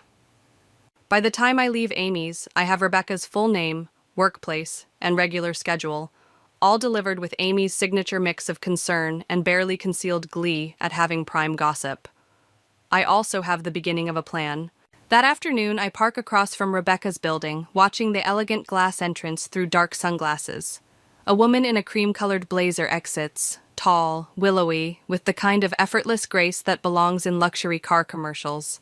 My hands clench the steering wheel until my knuckles turn white. So this is her. The woman my husband loves enough to blow up our family for. She walks to a silver BMW, checking her phone as she goes. I snap a quick photo, then another. Evidence. Ammunition. My finger hovers over the delete button for a moment. This feels wrong, creepy, like something a crazy person would do. But then I remember the wedding invitations, the secret apartment, the years of lies. I keep the photos. That evening, I'm helping Lily with her homework when Daniel texts. Working late again. Sorry. Mommy, what's 7 times 8? Lily asks, pencil poised over her math worksheet. 56, I answer automatically, then pause. Actually, why don't we figure it out together? What's 7 times 7? 49. Good. So 7 times 8 would be 49 plus 7, 56. Her face lights up with pride. See? You didn't need me at all. I ruffle her hair, fighting back sudden tears. She's so much stronger than she knows. Than I knew I could be. My phone buzzes again. Bailey this time. Haven't seen you in forever. Everything okay? I stare at the message, thinking about the photos on my phone, the growing knot of rage in my chest, the careful notes I've been taking. Bailey would tell me to be direct, to confront Daniel, to take the high road. But the high road won't protect Lily from having her world shattered. It won't give me back the years I spent loving a lie. It won't make Rebecca understand what she's walking into. Just busy, I text back. But definitely still on for the party next month. Actually, I could use your help planning it. 3 dots appear as she types. Of course. What kind of party? I look at Lily, happily counting on her fingers, still believing in her perfect family. Then I think of Rebecca in her cream blazer, probably sitting in her luxury apartment right now, waiting for my husband to arrive. A surprise party? I type. The kind no one will ever forget. My hands are steady as I hit send, steadier than they've been since finding those invitations. Because now I know exactly what I need to do. This isn't just about revenge anymore. It's about justice. About truth. About making sure both Daniel and Rebecca understand exactly what they're destroying. And if I have to become someone I barely recognize to make that happen, well, Daniel should have thought of that before he decided to marry another woman. Bailey's face changes when she sees the invitation list I've prepared. We're sitting in her sunroom, surrounded by party planning supplies and half-empty wine glasses, but the cozy atmosphere shatters as she reads the names. Maggie, she says slowly. Who's Rebecca Ryan? I take a long sip of wine. Someone who needs to be there. And why does she need to be at your party? Bailey's voice has that careful tone she uses when she thinks I'm about to do something stupid. along with what looks like half her law firm? Because I trace the rim of my glass, watching the light catch the crystal. She's engaged to my husband. The silence that follows feels endless. Bailey sets down the list with deliberate care, like it might explode. What did you just say? So I tell her everything. The invitations, the apartment, Amy's intel. With each detail, Bailey's expression darkens until she looks like she might be sick, or like she might hunt down Daniel herself. I'll kill him, she says when I finish. Actually kill him. We'll hide the body in Amy's garden. God knows she's got enough rose bushes to. I don't want him dead, I interrupt. I want him exposed. I want everyone to know exactly who he is. By humiliating him at a party? She leans forward, eyes intense. Maggie, this isn't you. You're better than this. Am I? I stand up, suddenly restless. Because the old me got played for a fool. The old me spent 8 years believing in a marriage that was a joke. Think about Lily. I am thinking about Lily. My voice cracks. I'm thinking about how she deserves to know her father for who he really is. I'm thinking about how Rebecca deserves to know what she's really marrying. Bailey is quiet for a moment, studying me. Have you met her? Rebecca? No, but maybe you should. She holds up a hand when I try to protest. Not to confront her, just observe. See who she really is before you destroy her life along with Daniel's. The suggestion hits me like a slap. She's not innocent in this. She knows she's engaged to a married man. Are you sure about that? I sink back into my chair, the certainty I've been clinging to starting to crack. She must know. Must she? Bailey refills our glasses. Because if she doesn't, you're about to publicly humiliate someone who might be just as much a victim as you are. The thought makes me nauseous. Or maybe it's the wine. So, what am I supposed to do? Just let them have their perfect spring wedding while I watch from the sidelines? No. Bailey reaches across the table, squeezes my hand. But maybe there's a way to handle this that won't leave scorched earth behind, especially for Lily. I pull my hand away, standing again. I need some air. Outside, Bailey's garden is alive with early evening shadows. The same garden where we celebrated Lily's 5th birthday, where Daniel flipped burgers and told Dad jokes and seemed so perfectly, wonderfully normal. I pull out my phone, scroll to the photo of Rebecca. She doesn't look like a homewrecker. She looks happy, confident, like I used to look before I found those invitations. My phone buzzes. A text from Daniel. Meeting running late. Don't wait up. I wonder where he is right now. In Rebecca's apartment, planning their future while our present crumbles. Does he kiss her the way he used to kiss me? Does he make her laugh with those terrible puns he saves for people he really loves? Does she know she's not the only one who loves him back? Bailey appears beside me, silent but supportive. Whatever you decide, she says finally, I'm with you.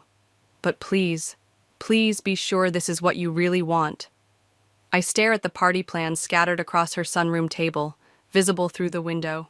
The careful lists, the strategic seating arrangements, the timeline designed for maximum impact. It looks less like justice now and more like a bomb waiting to detonate. But then I think about Daniel sleeping peacefully beside me every night, knowing what he knows. About Rebecca trying on wedding dresses, planning her perfect day, while my daughter draws hearts on cards for a father who's already chosen his next family. The party stays, I say, my voice firm. But maybe I need to do some reconnaissance first. Bailey nods slowly. Want company? No. I pull up Rebecca's work address on my phone. This is something I need to do alone. Because Bailey's right. I need to know exactly who I'm dealing with before I tear everything apart. Need to look in Rebecca's eyes and see if she's another liar or just another fool who fell for Daniel's perfect mask. Either way, the party is happening. But now I have a stop to make first. Time to introduce myself to my husband's fiancé. Rebecca's law firm occupies the top 3 floors of a gleaming downtown building. I sit in the coffee shop across the street, watching professionals stream in and out, wondering which of them know my husband as Rebecca's fiancé rather than my spouse. My hands shake slightly as I adjust my blazer, the expensive one Daniel bought me last Christmas. Fitting, really. I've rehearsed my story. Potential client, seeking representation for a business matter. Just enough truth to be believable. More coffee? The barista hovers nearby. No, thanks. I've been nursing the same cup for an hour, gathering courage. Actually, yes. One to go. Walking into the building feels like crossing a threshold I can't return from. The elevator rises smoothly to the 42nd floor, and I repeat my story in my head. But when the doors open, all my careful planning evaporates. Rebecca stands at the reception desk, laughing with the receptionist. She's even more striking up close. Tall, poised, radiating the kind of confidence that comes from never having your world shattered. She's wearing a delicate gold necklace I recognize from Daniel's Tiffany's purchase. My chest constricts. I want to scream, to grab that necklace and demand answers. Instead, I step forward, my heels clicking on the marble floor. Rebecca turns, still smiling. Can I help you? I hope so. My voice sounds strange to my own ears. I'm looking for some legal advice. Of course. She gestures toward her office. I have a few minutes before my next meeting. Her office is a corner suite with floor-to-ceiling windows. Family photos dot her desk, parents, siblings, but no Daniel. Not yet. She settles behind her desk while I perch on the edge of a leather chair, studying her. So, what brings you in today? I open my mouth to deliver my practiced story, but something else entirely comes out. How do you handle betrayal cases? She blinks, professional smile never wavering. That's quite broad. Are we talking business betrayal, intellectual property? Marriage. The word hangs between us. When someone you trust completely turns out to be living a double life. Something flickers across her face. Recognition? Concern? That would fall under family law, which isn't my specialty. But I can refer you to... He bought you that necklace 2 months ago, I interrupt softly. From Tiffany's. The same day he told me he was working late on the Johnson account. The color drains from her face. I'm sorry, who are you? I think you know. My voice remains steady even as my heart pounds. Or at least you should. She stands abruptly, moving away from her desk. I think you need to leave. Does he make you laugh with terrible puns? I ask, still sitting. Does he bring you coffee in bed on Sunday mornings? Does he tell you you're the only one who really understands him?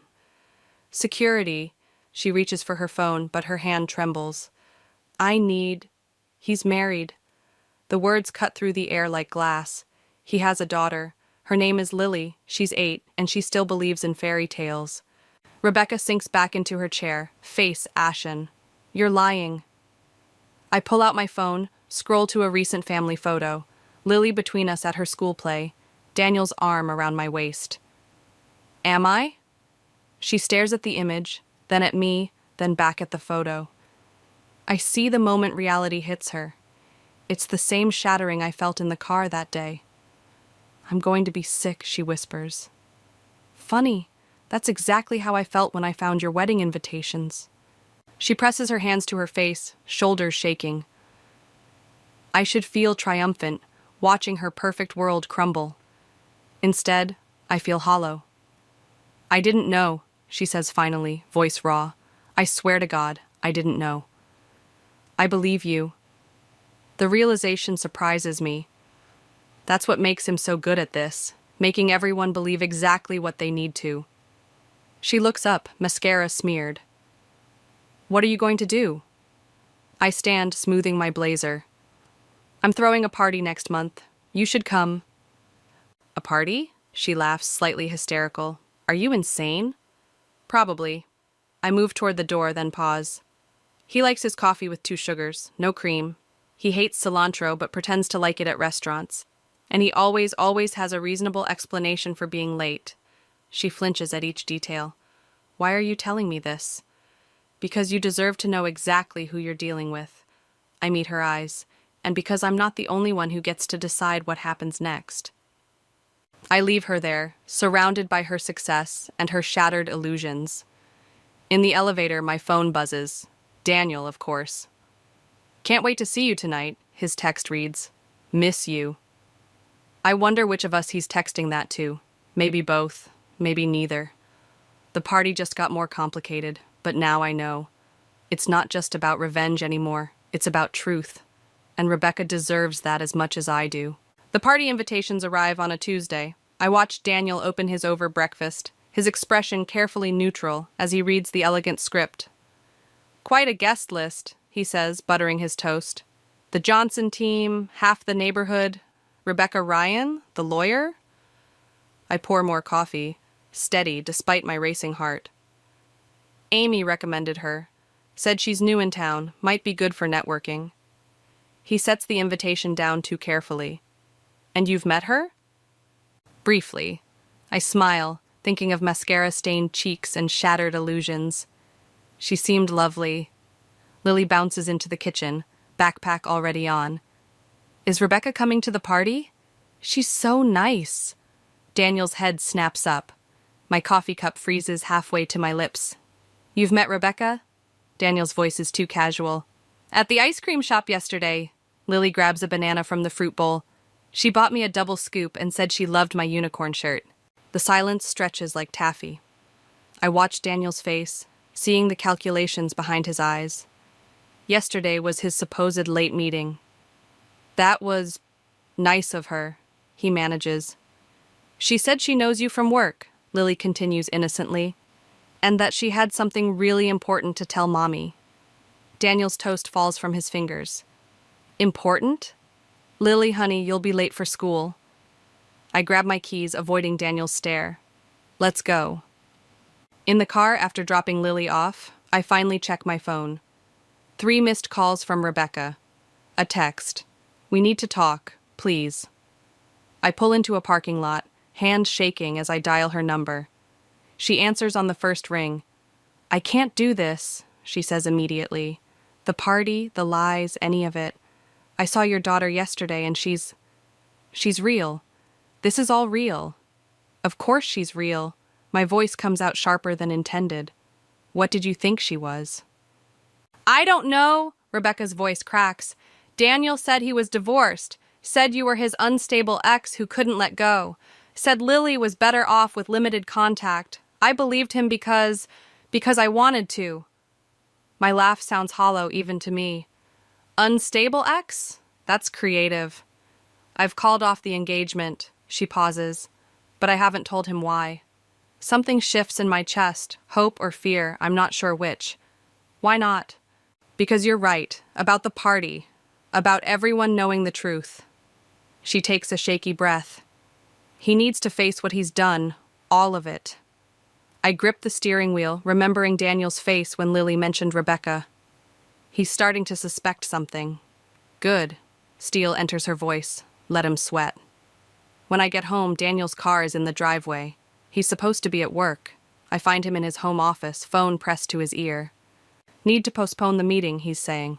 "Something's come up." "Yes, I understand the implications." He sees me in the doorway and ends the call abruptly. "You're home early." "So are you." We stare at each other across the room. 8 years of marriage, and I've never seen him look so uncertain. "About Rebecca," he starts. "The lawyer?"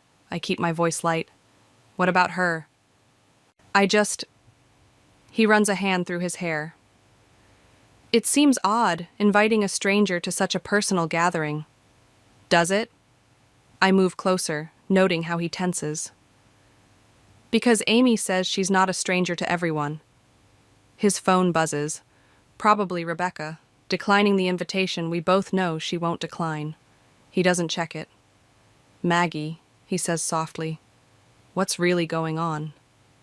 I think about Lily's innocent revelation at breakfast, about Rebecca's mascara-stained face, about all the perfectly reasonable explanations he's given me over the years. "Nothing's going on," I lie, matching his soft tone. "Just a party. You do want to celebrate with our friends, don't you?" He studies my face, searching for something. I wonder if he sees the woman he married, or the unstable ex he described to Rebecca. "Of course," he says finally. "It'll be perfect." Perfect. Like our marriage. Like his lies. Like the way all of this is going to explode in exactly 2 weeks. My phone vibrates. Bailey, then Amy, then Rebecca, all confirming their attendance. The pieces are falling into place. No more rehearsals, no more preparation, just the final act. Yes, I agree, meeting his uncertain gaze with a smile that feels like broken glass. Perfect. Because that's what Daniel always wanted. Perfection. And in 2 weeks, he'll get exactly that. A perfect party. A perfect revelation. A perfectly orchestrated destruction of every lie he's ever told. I can't wait. The party hums around me like a live wire. I'm wearing the black dress Daniel loves, hair swept up exactly the way he likes it. Everything perfect. Everything calculated. You okay? Bailey appears at my elbow, champagne in hand. You look a little... like I'm about to burn my life to the ground. I was going to say pale, but sure, that works too. Across the room, Daniel works the crowd with practiced charm. He hasn't noticed Rebecca yet, standing quietly by the window in a cream dress that matches those wedding invitations. She catches my eye, gives a slight nod. It's not too late, Bailey whispers. We could still call this off. But it is too late. Has been since I found those invitations, since I sat in Rebecca's office, since Lily innocently revealed the threads of her father's lies. Time for the toast, I say instead. My heels click against the hardwood as I move to the center of the room. The sound of crystal being tapped rings out. Amy, right on cue. Conversations fade. Daniel beams at me with practiced affection. I want to thank everyone for coming tonight, I begin, my voice steady despite the earthquake in my chest. Especially those who traveled so far to be here. Rebecca shifts slightly. Daniel's smile flickers.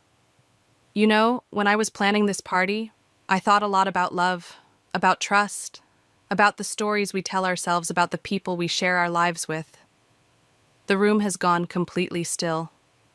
I can feel Bailey's concern, Amy's anticipation, Rebecca's quiet resolve. Daniel, I turn to face him directly. Would you join me, since this party is really all about you? He moves forward, uncertainty shadowing his features. Maggie, it's okay, honey. I just want to share some stories, like how we met, how you pursued me for months, how you promised to love only me forever. His eyes dart around the room, sensing the shift in atmosphere. Maybe this isn't the time, or we could talk about more recent stories. I take a step closer, like your late meetings, your business trips, your apartment across town. The color drains from his face. Someone gasps, probably Amy, loving every second. Or better yet, I continue, voice crystal clear in the silence. Why don't we talk about spring weddings? Maggie, stop. His voice holds a warning, but I'm done heeding those. Rebecca, I call out, would you like to share your version of the story? She steps forward, elegant and composed. Daniel's face goes from white to gray as she moves to stand beside me. No, he says hoarsely. This isn't... Isn't what? Rebecca's voice could freeze hell. Isn't the perfect moment to explain how you're somehow engaged to me while married to Maggie? How you told me she was your unstable ex-wife? How you made me complicit in destroying a little girl's family? Murmurs ripple through the crowd. I see the Johnson team exchanging glances, Amy practically vibrating with vindicated gossip, Bailey watching with quiet support. I can explain, Daniel starts, but for once, his silver tongue fails him. Can you explain this? I pull out my phone, project the wedding invitation onto the wall where I'd secretly installed a projector earlier. Or these, credit card statements appear, highlighting his double life in stark detail. Or maybe, Rebecca adds, you can explain why you were with me yesterday when you told Maggie you had a late meeting. Daniel's face twists. You two planned this? Set me up? No, Daniel. I step closer, close enough to smell his familiar cologne. You set yourself up. We just made sure everyone could see the show. Including me. The new voice cuts through the tension. Daniel spins around to find Ross, my brother, emerging from the hallway. With Lily. Uncle Ross showed me the pictures, Daddy, Lily says quietly, of you and Rebecca. He said you've been lying to us. I hadn't planned this part. Had specifically told Ross to keep Lily away tonight. But seeing her there, small and brave and devastatingly honest, I realize it's perfect. Princess, Daniel starts, reaching for her. She steps back into Ross's protective embrace. Is it true? Have you been lying?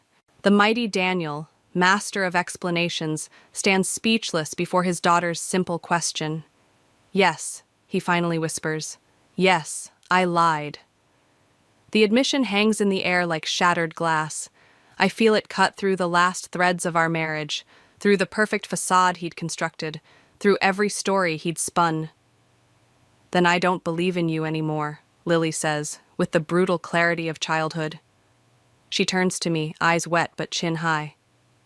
Can we go home now, Mommy? Home. Not this house of lies. Not this carefully curated stage for Daniel's performance. Yes, baby. I hold out my hand to her. We can go home. As we walk out, leaving Daniel standing alone in his wreckage, I hear Rebecca begin to detail every lie he told her. Hear the disgusted murmurs of his colleagues. Hear the collapse of his perfect world. But all I feel is light, free, ready for whatever comes next. Dawn creeps through Bailey's guest room window, painting the unfamiliar walls in soft gold. Lily sleeps beside me, her small hand curled in mine. On the nightstand, my phone lights up with another message from Daniel. The 20th since we left the party. I don't read it. Instead, I ease out of bed, careful not to wake Lily, and pad downstairs to Bailey's kitchen. The morning feels raw, new, like the first breath after breaking through water's surface. Bailey's already at the counter, coffee brewing. Couldn't sleep either. Too busy plotting my next life-destroying party, I say, managing a small smile. God, his face when Rebecca started listing his lies. She hands me a steaming mug. I thought he might actually spontaneously combust. I keep waiting to feel guilty. I wrap my hands around the warm ceramic, or devastated, or something other than relieved. Relieved is allowed. She studies me over her cup. So is angry, hurt, triumphant, or whatever else you're feeling. The doorbell rings, startling us both. Through the front window, I see Ross on the porch, holding a manila envelope. Morning, sis. He kisses my cheek as he enters. Brought you something interesting. I open the envelope, pull out a stack of papers. Bank statements, property records, email printouts. What is this? Remember when you asked me to look into Daniel's finances? Ross settles at the counter. Well, I did, and guess what I found? My hands shake as I scan the documents. Offshore accounts, hidden assets, a pattern of transactions that speaks of something much bigger than a secret fiancé. He's been embezzling, Ross explains quietly, from his own company for years. The coffee turns bitter in my mouth. How much? Millions. Ross taps one particularly damning statement. The Johnson account? It's a shell, a cover for moving money around. A laugh bubbles up in my throat, harsh, almost hysterical. So, while I was planning my little revenge party, you accidentally exposed a major financial fraud scheme? Yeah, Ross grins. The FBI is very interested in having a chat with him. Heavy footsteps on the stairs announce Lily's awakening. She appears in the doorway, rubbing sleep from her eyes. Mommy? Uncle Ross? Hey, Squirt. Ross scoops her up, tickling her until she giggles. Who wants pancakes? While Ross and Lily raid Bailey's pantry, my phone buzzes again. This time it's Rebecca. He's been calling me too, her text reads. But I thought you should see this first. A photo appears. Daniel, leaving her apartment building late last night, with another woman.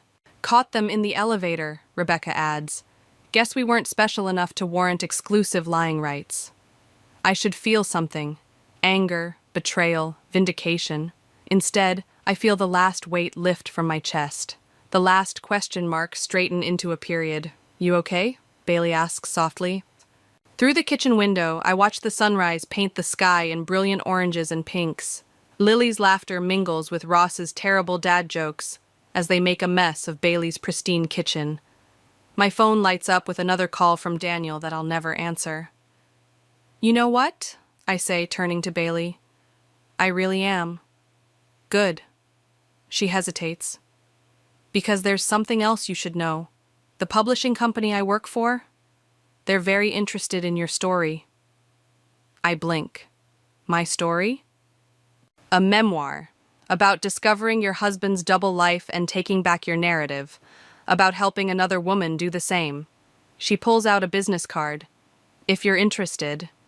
The card feels heavy in my hand, weighted with possibility, with power. Mommy, Lily calls. Uncle Ross is making pancakes wrong. Am not, Ross protests. This is how Julia Child did it. Julia Child never dropped batter on her shoes, Bailey mutters. I move to help them, tucking the card into my pocket. My phone buzzes one final time, Daniel again, but this time I don't even glance at it.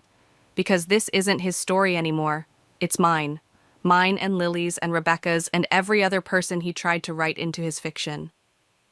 Here, I tell Ross, taking the spatula, let me show you how it's done. The pancake flips perfectly, golden brown against silver steel. Behind me, Lily claps. Bailey starts the coffee maker again. Ross pretends to take notes on proper pancake technique. And I stand in this kitchen that isn't mine, surrounded by people who are finally writing my own story. One where perfect isn't the goal. Truth is. The doctor's words hit like a sledgehammer. I'm sorry, Mrs. Paul, but your chances of natural conception are less than 1%. Just like that, my dream of motherhood shattered into a million pieces. I'm Vivian, and until last Tuesday, I thought I had everything figured out. Stable career as a paralegal, loving husband of 5 years, and a carefully planned future that included a nursery painted in soft yellows. Now? I was sitting in my car outside the fertility clinic, gripping the steering wheel so hard my knuckles turned white. My phone buzzed. Jeremy's face lit up the screen. Hey, I answered, trying to keep my voice steady. I just finished at Dr. Marshall's. How'd it go? His tone was oddly distant, like he was multitasking. Not great. Can you come home early? We need to talk about our options. A pause. Too long of a pause. Sorry, babe. Big client meeting. We'll talk tonight? I swallowed hard. The IVF fund? We should probably discuss tonight, okay? Love you. Click. That evening, I waited with takeout getting cold on the counter. 8 p.m. 9 p.m. No Jeremy. His texts grew increasingly vague. Working late. Don't wait up. I checked our joint savings account, the one we'd been filling for 3 years, designated specifically for fertility treatments. The balance made me smile, even now. $47,132. Not enough for multiple rounds, but a solid start. The next morning, Jeremy was gone before I woke up. Unusual, but I was too drained to question it. I dragged myself to work, buried myself in case files, and tried not to cry when a colleague showed off ultrasound photos. 3 days passed like this. Jeremy barely home, barely speaking. Then Friday morning, I logged into our bank account to pay bills. $47,930 had become $243. My hands shook as I called the bank. This must be a mistake, I said, reading off the account number. No mistake, ma'am. The funds were withdrawn via wire transfer on Tuesday afternoon. By whom? The transfer was authorized by Jeremy Shelton. I hung up and immediately called Jeremy. Straight to voicemail. I texted, "Where is our IVF money?" No response. I was about to call again when my phone chimed with a message. From Ivy, my younger sister. We hadn't spoken in months, typical for us. Opening it, I froze. A photo. Ivy in a white dress on a Venice balcony, Jeremy in a tux beside her, his arms around her waist, both beaming at the camera. The caption read, "Some dreams do come true. Sorry you couldn't make the wedding, sis." The room spun. I ran to the bathroom and threw up. Back at my desk, hands trembling, I pulled up our joint account again. The wire transfer. I needed details. The customer service rep had mentioned Tuesday. The same day as my diagnosis. While I'd been sitting in that sterile doctor's office learning I couldn't have children, my husband had been emptying our savings, planning to marry my sister. My phone kept buzzing. Congratulatory comments popping up under Ivy's post. Heart emojis. So happy for you both. Even my father, who hadn't spoken to either of us in years, had liked the photo. I clicked through Ivy's profile. More wedding pictures. The venue, I recognized it. The same place Jeremy and I had looked at last year, before deciding to put the money toward IVF instead. A new text from Jeremy. I'm sorry you had to find out this way. We never meant to hurt you. We, my sister and my husband. The fund we'd built together. My future, stolen in an afternoon. I opened my banking app again, this time logging into my personal account, the one Jeremy didn't know about, the one where I kept my bonus money. Hands steady now, I took screenshots of the wire transfer details. Something caught my eye, the authorization signature on the transfer. It looked wrong. I pulled up our mortgage documents with Jeremy's real signature. They didn't match. My paralegal training kicked in. Document fraud, wire fraud, identity theft, if they'd used my information anywhere else. I opened my work laptop and created a new folder. Evidence. The numbness was fading now, replaced by something else, something hot and sharp and clarifying. They thought they'd written the perfect love story, stealing my money, my husband, my future. But they forgot one thing. I specialized in civil litigation, and I knew exactly how to make people pay. My phone buzzed again. Another photo from Ivy. Living our best life. Don't be jealous, sis. It's not a good look. I saved the photo. Evidence folder. Then I called my friend Heidi, the best divorce attorney in the city. Hey, I said when she answered, how would you like to help me destroy 2 people? Girl, this is way beyond a divorce case, Heidi said, spreading printouts across her desk. This is criminal territory. I'd spent the weekend gathering evidence, bank statements, phone records, every digital breadcrumb my dear sister and husband had left behind. Now, sitting in Heidi's office early Monday morning, the pattern was clear. Look at these vendor payments, I pointed to a series of transactions. They used DocuSign with my signature, but I never authorized these. Heidi leaned forward, frowning. The venue alone was $15,000. How did they think they'd get away with this? Because they thought I'd collapse. I pulled up Ivy's Instagram stories. They're still in Venice, posting about their fairy tale. Meanwhile, I've found 6 different fraudulent charges. You need to file a police report, Heidi said, reaching for her phone. I know a detective who... Not yet. I held up my hand. First, I want to talk to the vendors, see exactly what documents they have. Vivian, trust me. I spent my lunch break at Bella Rosa wedding venue, meeting with Rebecca, the manager. Her smile faded as I showed her the forged DocuSign. This is... concerning, she said, pulling up their files. The booking was under both your names initially. Then Mr. Shelton changed it to just his and... Oh. My sister's? Rebecca nodded. He said you'd agreed to transfer the deposit to them as a wedding gift. We have an email confirmation from your address. An address I never wrote from. I handed her my business card. You'll be hearing from the fraud department soon. I suggest you keep everything. Back at work, I was organizing my evidence folder when Delilah from accounting stopped by my desk. So sorry about Jeremy, she said, not sounding sorry at all.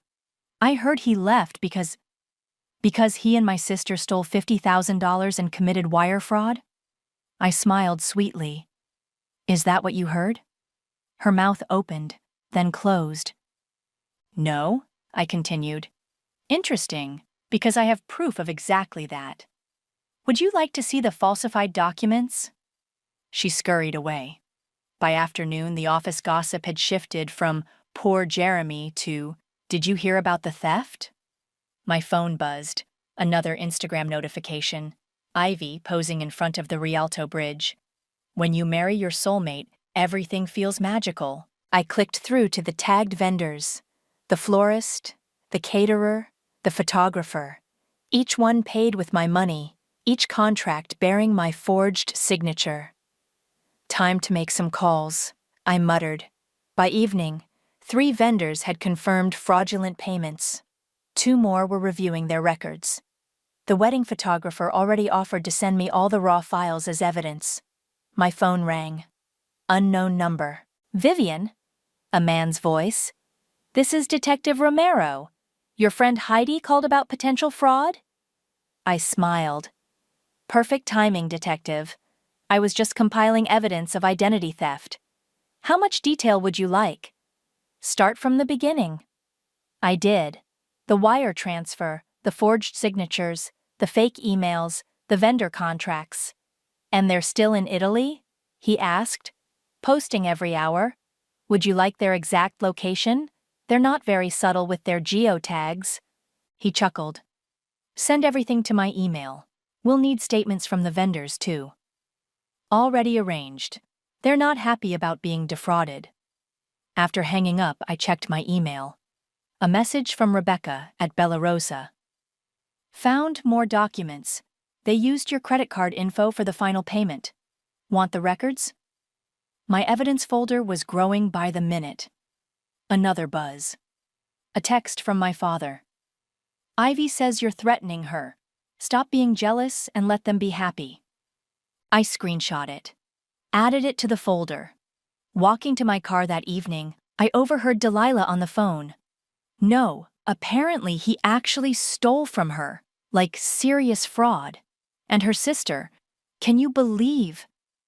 Let them talk.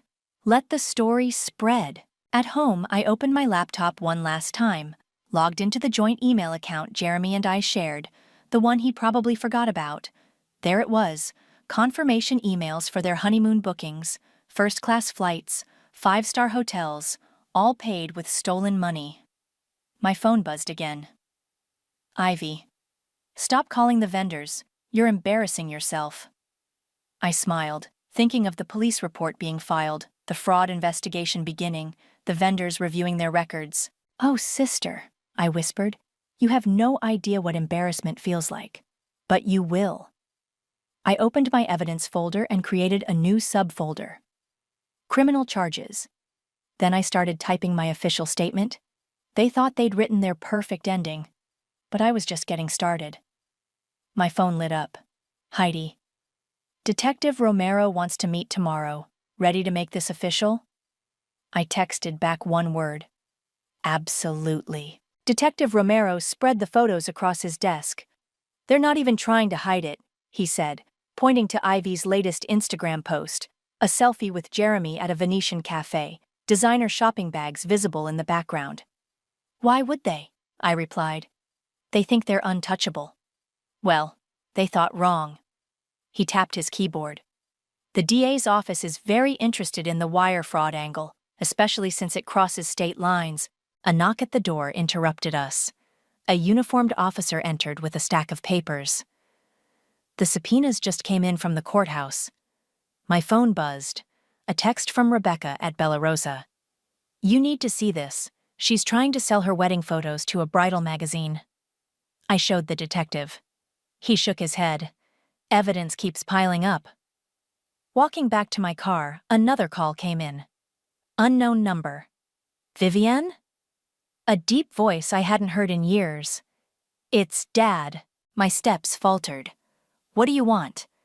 Ivy called. She's hysterical about you harassing her vendors. This needs to stop. Interesting. I kept my voice level. Did she mention the stolen money? The forged signatures? She said you gave them that money as a wedding gift. Really? Want to see the fraudulent wire transfer documents? Silence. Actually, Dad, while I have you, did you know Ivy's planning to sell Grandpa's estate? The one you put in trust? What? His voice sharpened. She can't. That property is in my name, I know. But she's already contacted realtors, using a power of attorney document with my forged signature. More silence. Then, send me everything. Back at work, Delilah cornered me in the break room. Vivian, I feel terrible about what I said before. I had no idea. That my sister and husband were criminals? I stirred my coffee. Funny how quick perspectives change. But how are you so calm? I smiled. Who says I'm calm? My phone buzzed again. An email from Jeremy's company HR department responding to my fraud notification. We take these allegations seriously. Mr. Shelton has been suspended pending investigation. Perfect. That evening, Heidi called. Have you seen Ivy's latest post? I hadn't. Opening Instagram, I found it. A long, tearful video. Ivy, mascara running, claiming I was destroying her happiness out of jealousy. The comments were fascinating. Half sympathy, half questions. But did you take her money? Why use her signature? Isn't that fraud? Ivy was responding frantically, digging herself deeper with each reply. Then a new notification. A direct message from my father. Just spoke to the family lawyer. The trust documents are solid. She can't touch the estate. I forwarded the message to Detective Romero, adding it to the evidence pile. My doorbell rang. A courier with an envelope. Inside, medical records. My fertility clinic documents with unauthorized access logs. Someone had viewed them the day before my diagnosis. Someone with the username IVP28. My hands shook as I called the clinic. Yes, the administrator confirmed. Someone accessed your files using your patient portal. We've launched an internal investigation. Another piece of the puzzle. They hadn't just stolen my money, they'd violated my medical privacy. My phone lit up. A text from Ivy. Stop this witch hunt or I'll tell everyone why Jeremy really left. I screenshot it. Evidence folder. Then I typed back. You mean how you accessed my medical records illegally? Already documented with the police? No response. But 10 minutes later, Ivy went live on Instagram again. This time, she was angry, defensive. My sister's just bitter because she can't have children. Jeremy chose me because I can give him a family. The comments exploded. Not in her favor. She deleted the video within minutes, but not before I'd recorded it. My father called again. I've seen enough. You have my support. And Vivian. I'm sorry. About everything. Little late, Dad. I know, but I'm here now. I ended the call and opened my laptop. Time to compile everything for tomorrow's meeting with the DA. My phone buzzed one last time. A message from Rebecca. You should know. They're planning a big welcome home party next week. Rented our venue again. I sat back, thinking. A party. Where everyone would be gathered. Where they'd expect to celebrate their perfect crime. Thanks for letting me know, I replied. Then I called Heidi. Remember how we discussed timing the subpoenas? I think I know exactly when to serve them. The party? She caught on immediately. That's deliciously evil. No, I corrected her. That's justice. I opened my calendar and marked the date. 1 week, 7 days until their fairy tale crashed into reality. My phone lit up again. Another tearful post from Ivy. I didn't bother reading it. Let her cry. Let her post. Let her think she's winning. The clock was ticking. The welcome home party was in full swing when I pulled into Bella Rosa's parking lot. Through the venue's windows, I could see the banner. Welcome home, lovebirds. Fairy lights twinkled. Champagne flowed. Right on schedule, Heidi said from the passenger seat. Detective Romero just texted. His team's in position. I checked my watch. 8:15 p.m. Perfect. The vendors. All here, very eager to discuss their fraudulent contracts. Inside, the party was exactly what you'd expect. Ivy holding court in a designer dress, Jeremy working the room with his practiced charm. Neither noticed me slipping in through the side door. Oh my God, Delilah whispered to her date, loud enough for me to hear. She actually came. I positioned myself near the bar, watching, waiting. 8:30 p.m. Right on cue, Rebecca approached the happy couple. Mr. Shelton, there seems to be an issue with the payment. Jeremy's smile flickered. Not now. Actually, yes now. She held up a tablet. These credit card charges? They're being disputed as fraudulent. Heads turned, whispers started. There must be a mistake. Ivy laughed nervously. Jeremy, handle this. Actually, I stepped forward. He can't. Those charges were made with my stolen card information. The room went silent. Vivian, Jeremy's voice hardened. You're not welcome here. Funny, that's what the bank said about your wire transfers. The main doors opened. Detective Romero entered with 2 officers. Jeremy Shelton, Ivy Paul, we have some documents for you. Ivy's face went white. You wouldn't dare. Oh, but I would. I nodded to the detective. Just like you dared to access my medical records, forge my signatures, steal my money. She's lying. Ivy turned to the crowd. She's just jealous because what? I cut in. Because you committed fraud? Identity theft? Would you like to see the evidence? The florist stepped forward. Is that why my payment was flagged? Then the photographer. And my contract had unauthorized signatures? The caterer. The credit card company called about disputed charges? Enough, Jeremy shouted. This is ridiculous. Vivian's clearly unstable after her diagnosis. Interesting you mention that, Heidi spoke up. Since you illegally accessed her medical records before emptying her accounts. Camera flashes went off. A woman I recognized from the local wedding blog was documenting everything. You can't prove anything, Ivy said, but her voice shook. Actually, Detective Romero held up a thick envelope. These subpoenas say otherwise. Jeremy grabbed Ivy's arm. We're leaving. That would be unwise. An officer blocked their path. We have some questions about wire fraud. The party dissolved into chaos. Guests whispered and pointed. Phones recorded everything. Ivy's mascara ran as she tried to explain to horrified friends. But the money was a gift, she insisted. Show them the gift documentation, I challenged. Oh wait, you can't, because it doesn't exist. Jeremy tried a different approach. Vivian, please, we can work this out. Like you worked out forging my signature or stealing my fertility fund. More gasps from the crowd. Is it true? Someone asked. They stole her IVF money. And used it for their wedding, Heidi confirmed loudly. After accessing her confidential medical records. Ivy snapped. You're just bitter because you can't have children. The room went dead silent. No, I said quietly. I'm bitter because my sister and husband betrayed me. But mostly, I'm done watching you profit from fraud. Detective Romero stepped forward. Mr. Shelton, Ms. Paul, we need you to come with us.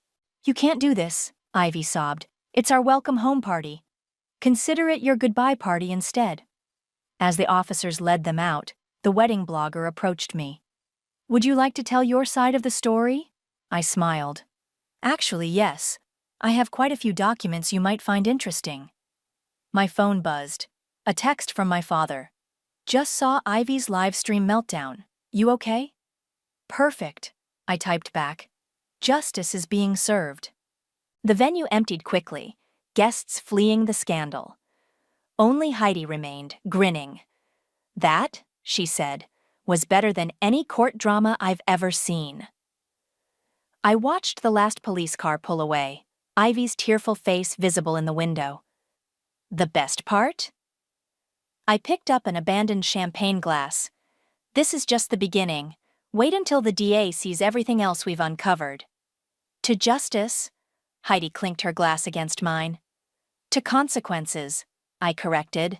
My phone lit up with notifications. Ivy's social media followers were already reacting to the party drama, her perfectly curated image crumbling in real time. Ready to go? Heidi asked. I took one last look at the welcome home banner, now hanging crooked and forgotten. Actually, I smiled, I think I'm just getting started. The wedding blog article went viral overnight. By morning, Ivy's carefully curated social media empire was imploding. Her sponsored posts disappeared one by one as brands quietly cut ties. Have you seen this? Heidi forwarded me a link. Jeremy's company had issued a public statement. In light of serious allegations, we've suspended all duties pending investigation. My phone rang. Ivy. You've ruined everything, she screamed before I could speak. My followers are unfollowing me. My brand deals. Funny how fraud allegations affect influencer contracts, I cut in. Almost like actions have consequences. I'm your sister. You were my sister. Now you're just another person who committed identity theft. A notification popped up. Ivy had started another Instagram Live. I switched to speakerphone and recorded. You don't understand, she was crying now.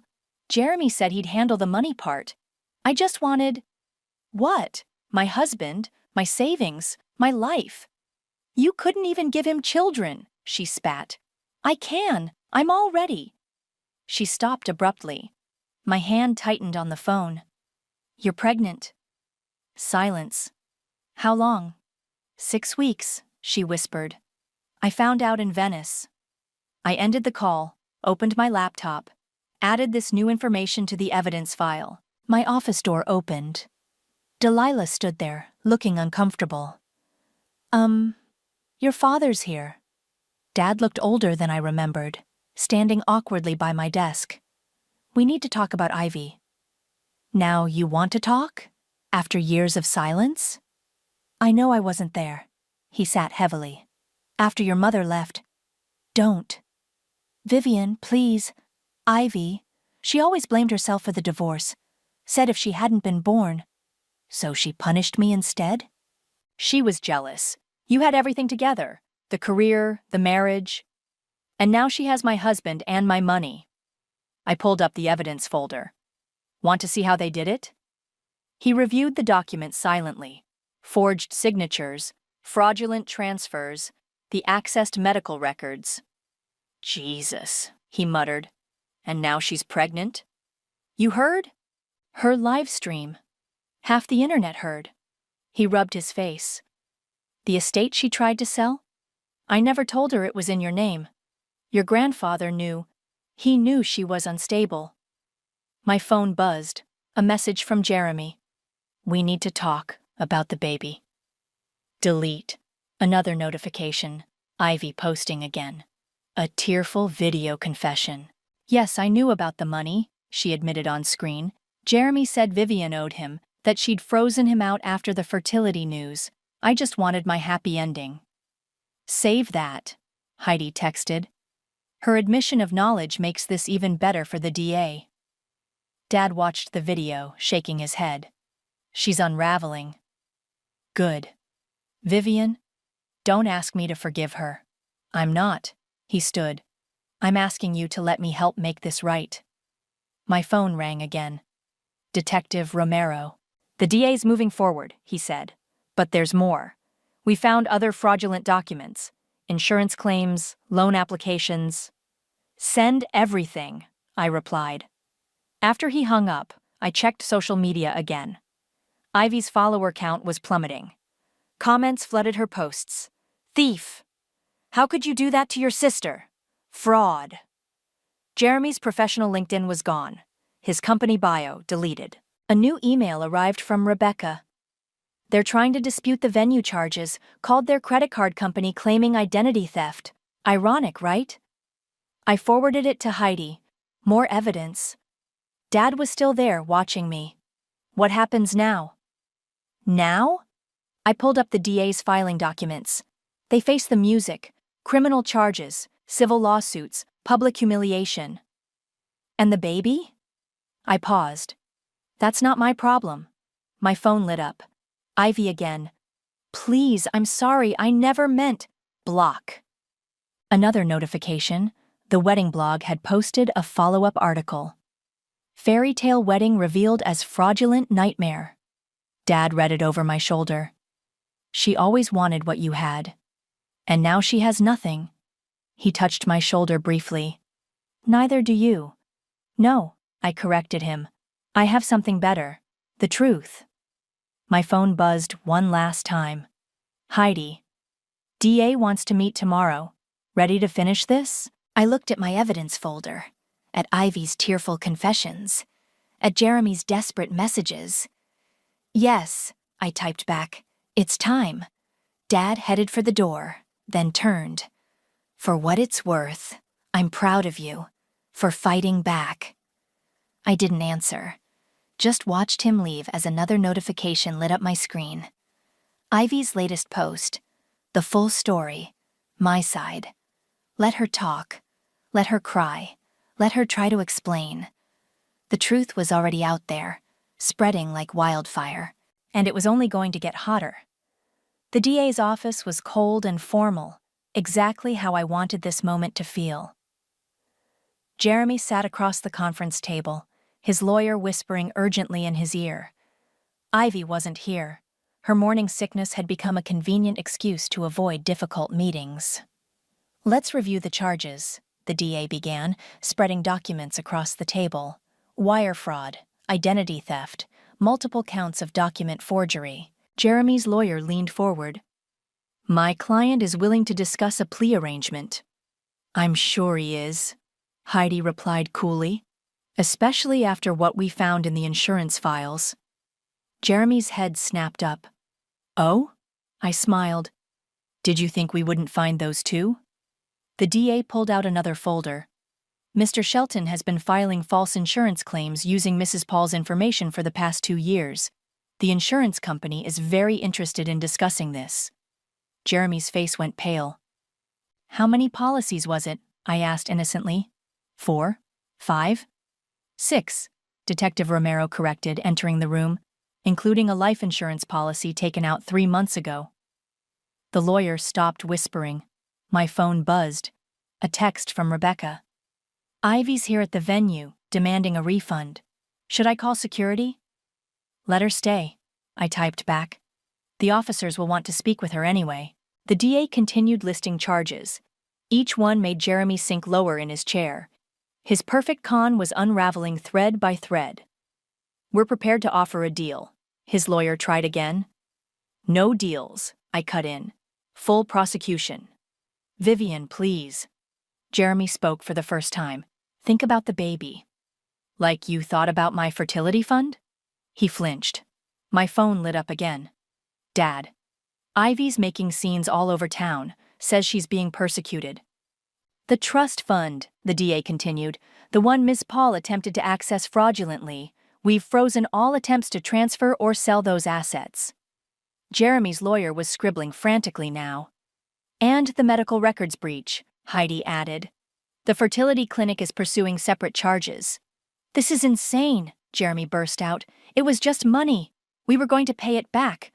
"With what?" I asked. "Your fraudulent insurance claims?" The door opened. Another detective entered with a new stack of files.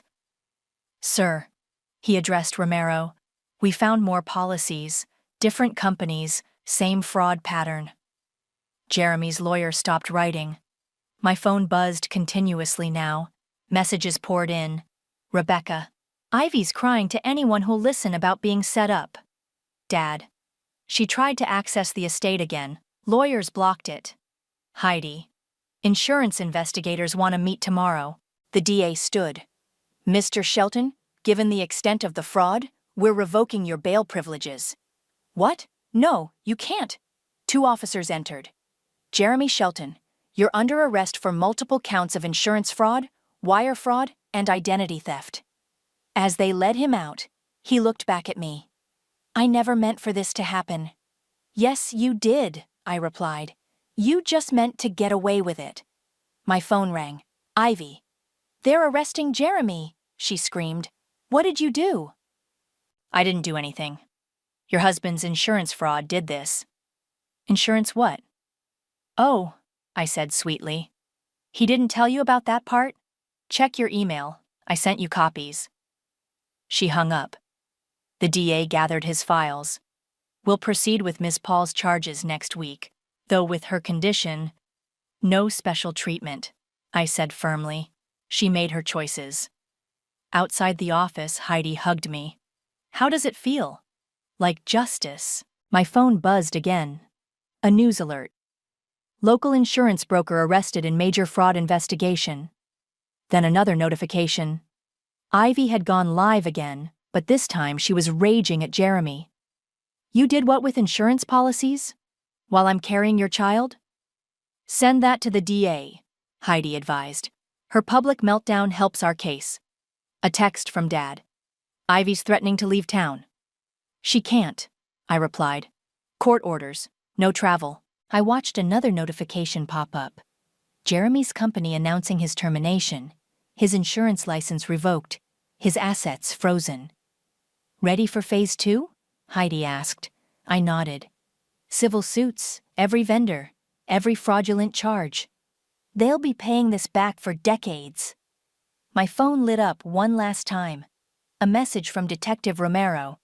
"Insurance Fraud Task Force wants to interview you tomorrow. They're building a major case." I smiled, thinking of all those hidden policies, Jeremy's secret fraud empire, crumbling under investigation. "Tell them I'll bring everything I've found," I replied. Heidi checked her watch. "The news will break nationally by morning." "Good." I gathered my files. Let everyone see exactly who they really are. Because sometimes the best revenge isn't just exposing the truth.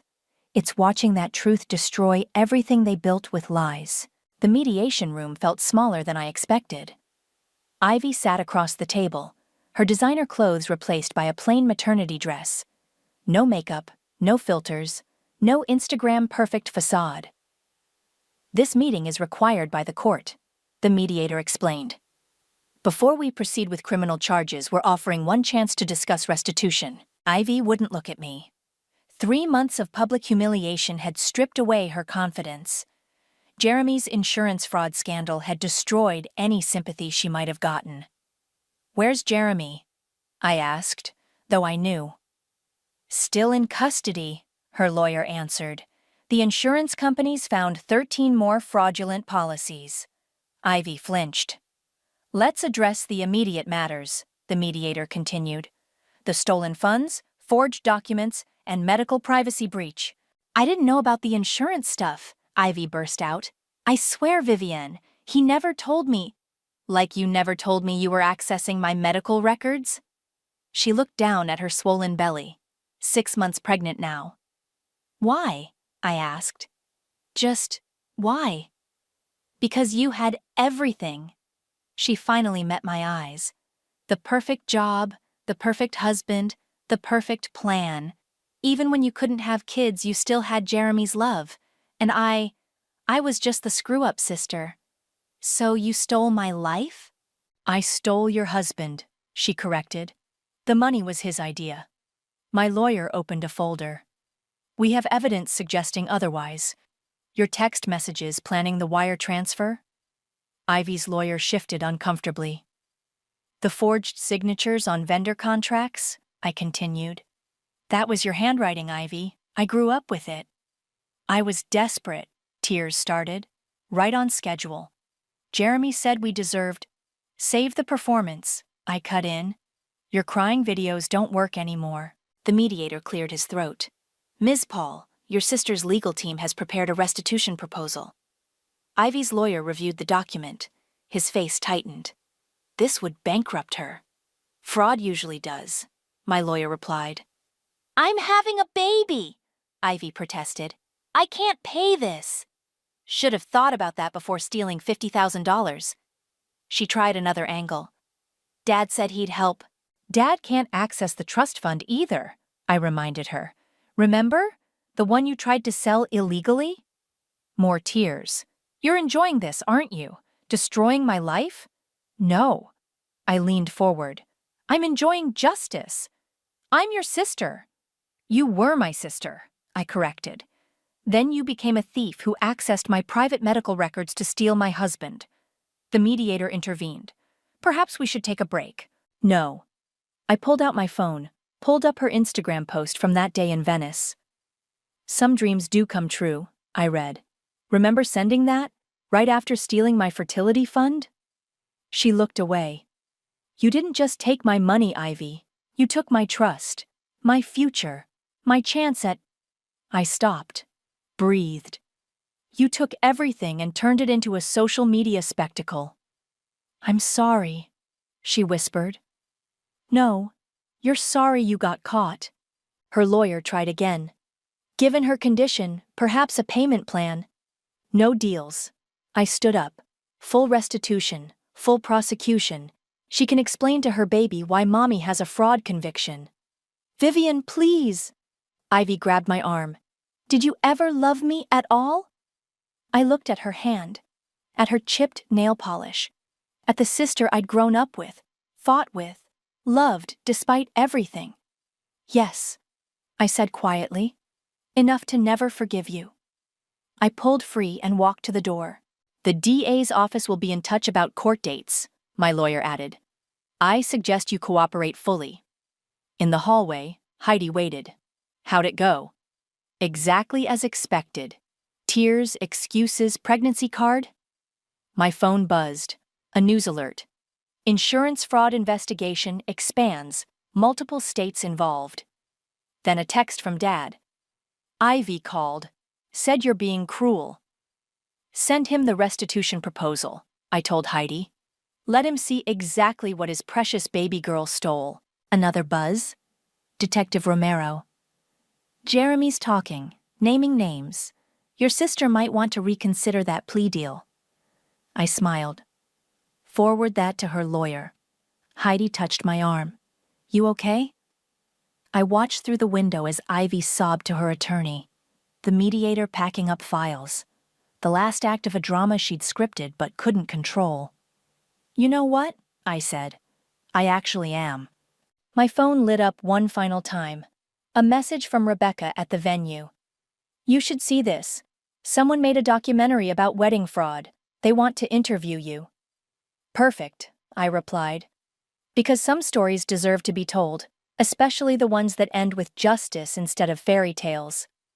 The documentary premiered at a small local theater. Love, lies, and larceny, a modern wedding scandal filled every seat.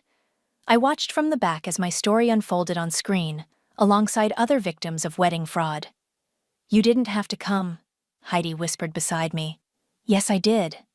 My phone buzzed, a text from Detective Romero. Jeremy took the plea deal.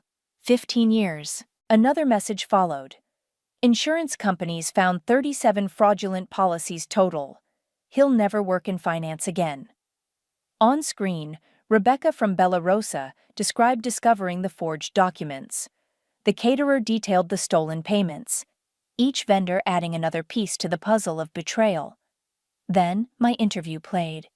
I watched myself describe the fertility diagnosis, the stolen fund, the honeymoon photo that started it all.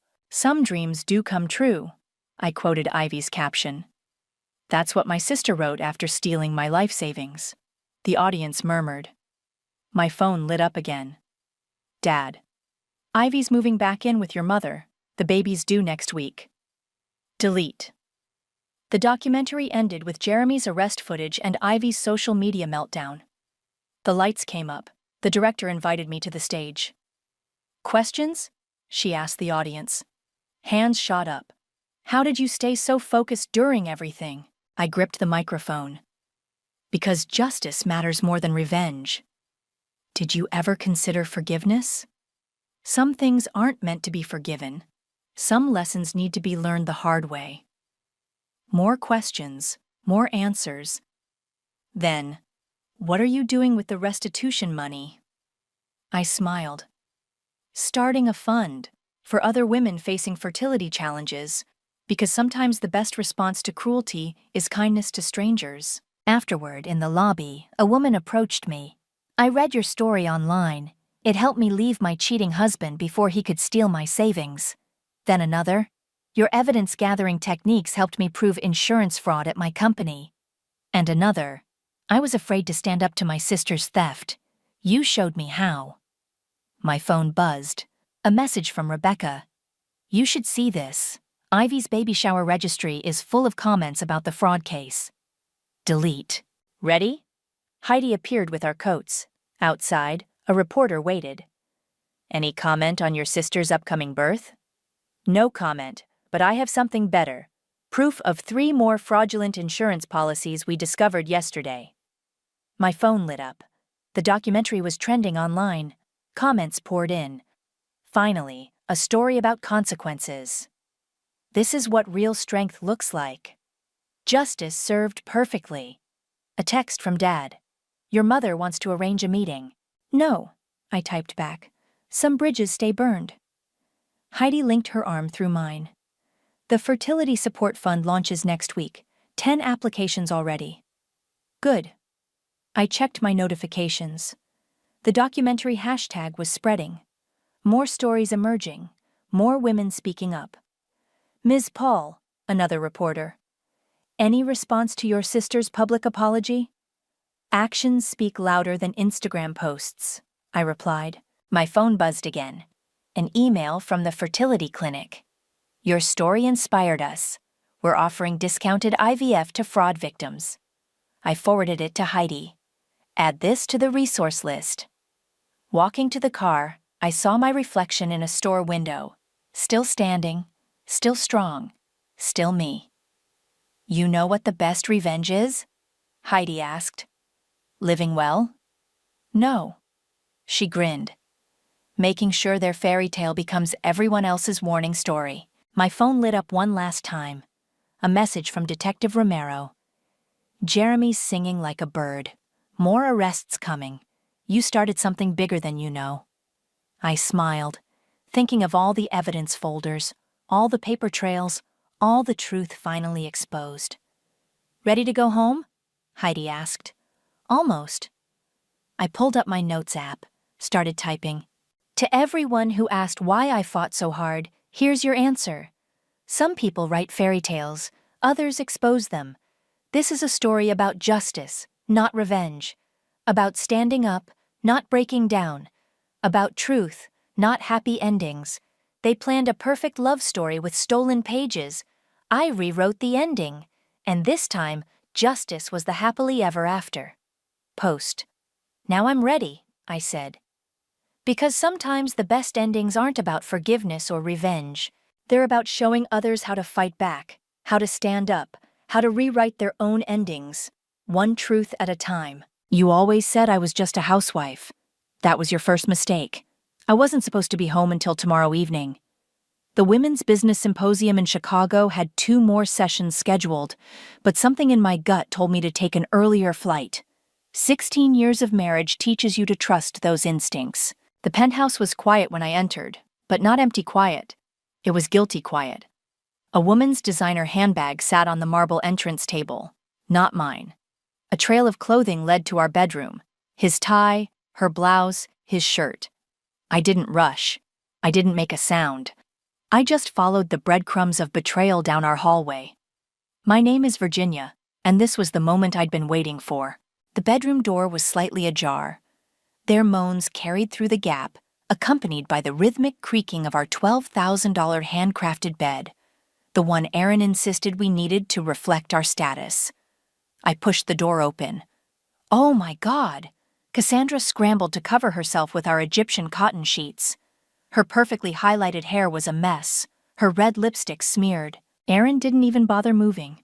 He just propped himself up on his elbows, wearing that same smirk he used when closing business deals. You're home early. Obviously. I remained in the doorway, my weekend bag still in hand. This isn't... Cassandra started, but Aaron cut her off with a wave. Don't bother, Cass. It's time anyway. He reached for his discarded pants, pulled out a thick envelope and tossed it onto the floor at my feet. Those are divorce papers.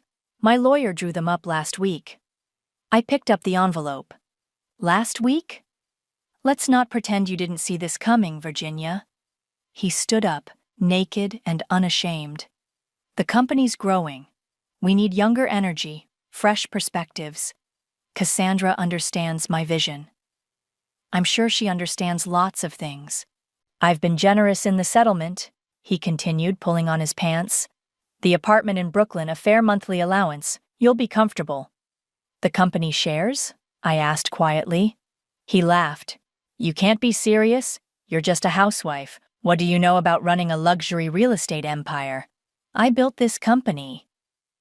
Cassandra had managed to slip on her dress and was trying to fix her makeup in our mirror. My mirror. She caught my eye and had the audacity to look sympathetic. "Sign the papers," Aaron said. "Don't make this difficult. You know I always win." I walked to his desk, imported Italian leather because heaven forbid anything in this penthouse be domestic, and borrowed his Mont Blanc pen, the one I'd given him for our 10th anniversary. "You're being very reasonable about this," he said, watching me sign. I looked up at him. "You taught me well, Aaron. Always keep your emotions out of business decisions." "Exactly." He smiled, pleased with himself. "I knew you'd understand." I handed him back the envelope and his pen. "I understand perfectly." "I'll have my assistant pack up your things," Cassandra offered, trying to sound professional, as if she hadn't just been screwing my husband in my bed. "That won't be necessary."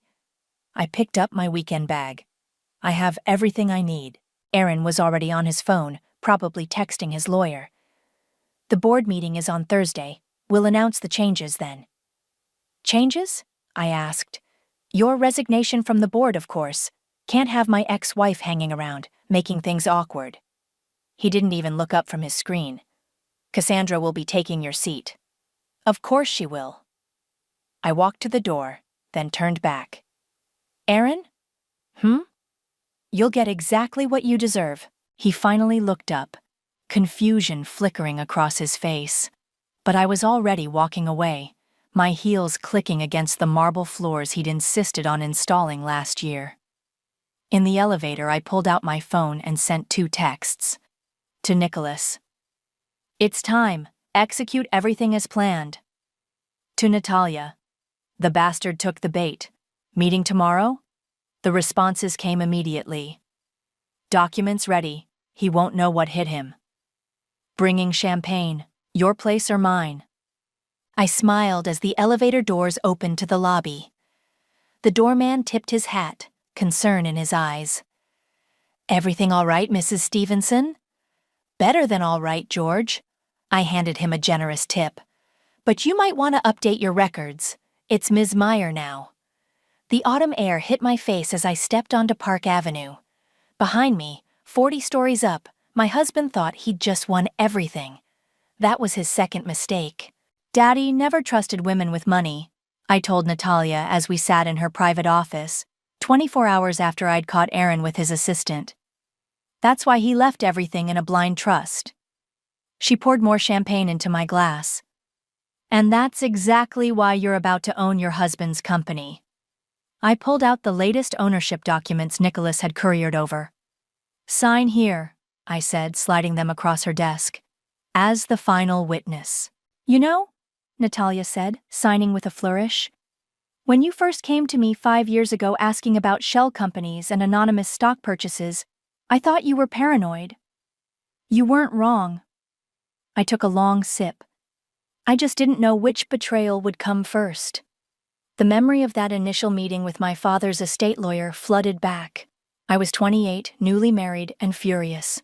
"Your father believed women become emotional with direct control of assets," the lawyer had explained, adjusting his bow tie. "The trust will distribute funds quarterly, managed by our firm." I'd stayed quiet, letting him ramble about, protecting me from myself. Just like I'd stayed quiet last night with Aaron. Men never expect silence from an angry woman. They mistake it for acceptance. That same day, I'd called Nicholas, my cousin who'd recently made partner at his law firm. "I need to set up some holding companies, completely anonymous. Can you help?" "Does Aaron know about the trust?" he'd asked. "No, and he never will." Over the next decade, I built my web carefully. When Tham, Aaron's business partner, went through his divorce and needed quick cash, I was there, through 3 different shell companies, buying chunks of shares at discount prices. When board members retired, my offshore entities acquired their stock. Patient, methodical, silent. "Earth to Virginia?" Natalia waved her hand in front of my face. "Where'd you go?" "Sorry, just thinking about how long this game has been." My phone buzzed. "Nicholas, everything's filed," he said when I answered. "As of this morning, your various entities officially control 52% of voting shares. Aaron's name is on 30%, and the rest is scattered among minor stockholders. And the timing? Perfect. The ownership documents will hit the board's legal team about an hour into Thursday's meeting, right after Aaron tries to force your resignation. Natalia raised her glass. To karma. To patience, I countered. My phone buzzed again. Lucy. My heart clenched. Mom, Dad says I should stay at his new place tonight. Is that okay? I gripped the phone tighter. Of course, sweetie, whatever you want. He says you're being weird about the divorce, that you might try to make things difficult. Did he? I kept my voice neutral. And what do you think? I think maybe he's right. You never supported his vision for the company. You were always so quiet at the parties, so invisible. If she only knew how strategic that invisibility had been. Lucy, honey, do what feels right to you. Thanks, Mom. I'll get some clothes from home tomorrow when you're at yoga. The line went dead. She'll understand eventually, Natalia said softly. Will she? I stood up, walking to her office window. Aaron's been positioning himself as the victim for months, taking her to board meetings, introducing her to investors. See how your mother holds us back? He'd say. See how she doesn't understand business? And on Thursday, she'll see the truth. I shook my head. She'll see her mother destroy her father. There's no winning here. My phone buzzed one more time. A text from Tom. Virginia, please be reasonable about Thursday. Aaron built this company. Take the settlement. Don't make us remove you forcefully. I showed Natalia the message. Oh, Tom, she laughed. If he only knew he sold you the shares that will end Aaron's reign. Nobody knows, I said quietly. That's the point. I gathered my things, including the freshly signed documents. I should go. Need to get these to Nicholas. Virginia? Natalia called as I reached the door. Are you ready for this? Really ready? I thought about Aaron's smirk in our bedroom, about Lucy's voice, already taking his side, about a decade of being the quiet wife, the silent partner, the invisible woman. I've been ready since the day my father decided I couldn't handle my own inheritance. I straightened my jacket. Men like them, they never see it coming. That's their weakness. And your strength? I learned to wait. I smiled. And I learned to count. The door closed behind me with a satisfying click. In 48 hours, Aaron would learn exactly how well his quiet wife could count, right down to the last share. I was in the kitchen when Lucy came home to pack her things. She didn't know I was there. I'd canceled yoga, but let her think I was gone. Sometimes you learn more from what people do when they think you're not watching. This is my room now, I heard Cassandra say upstairs. Your father thought it would be better if I moved in right away, help with the transition. My coffee cup trembled in my hand.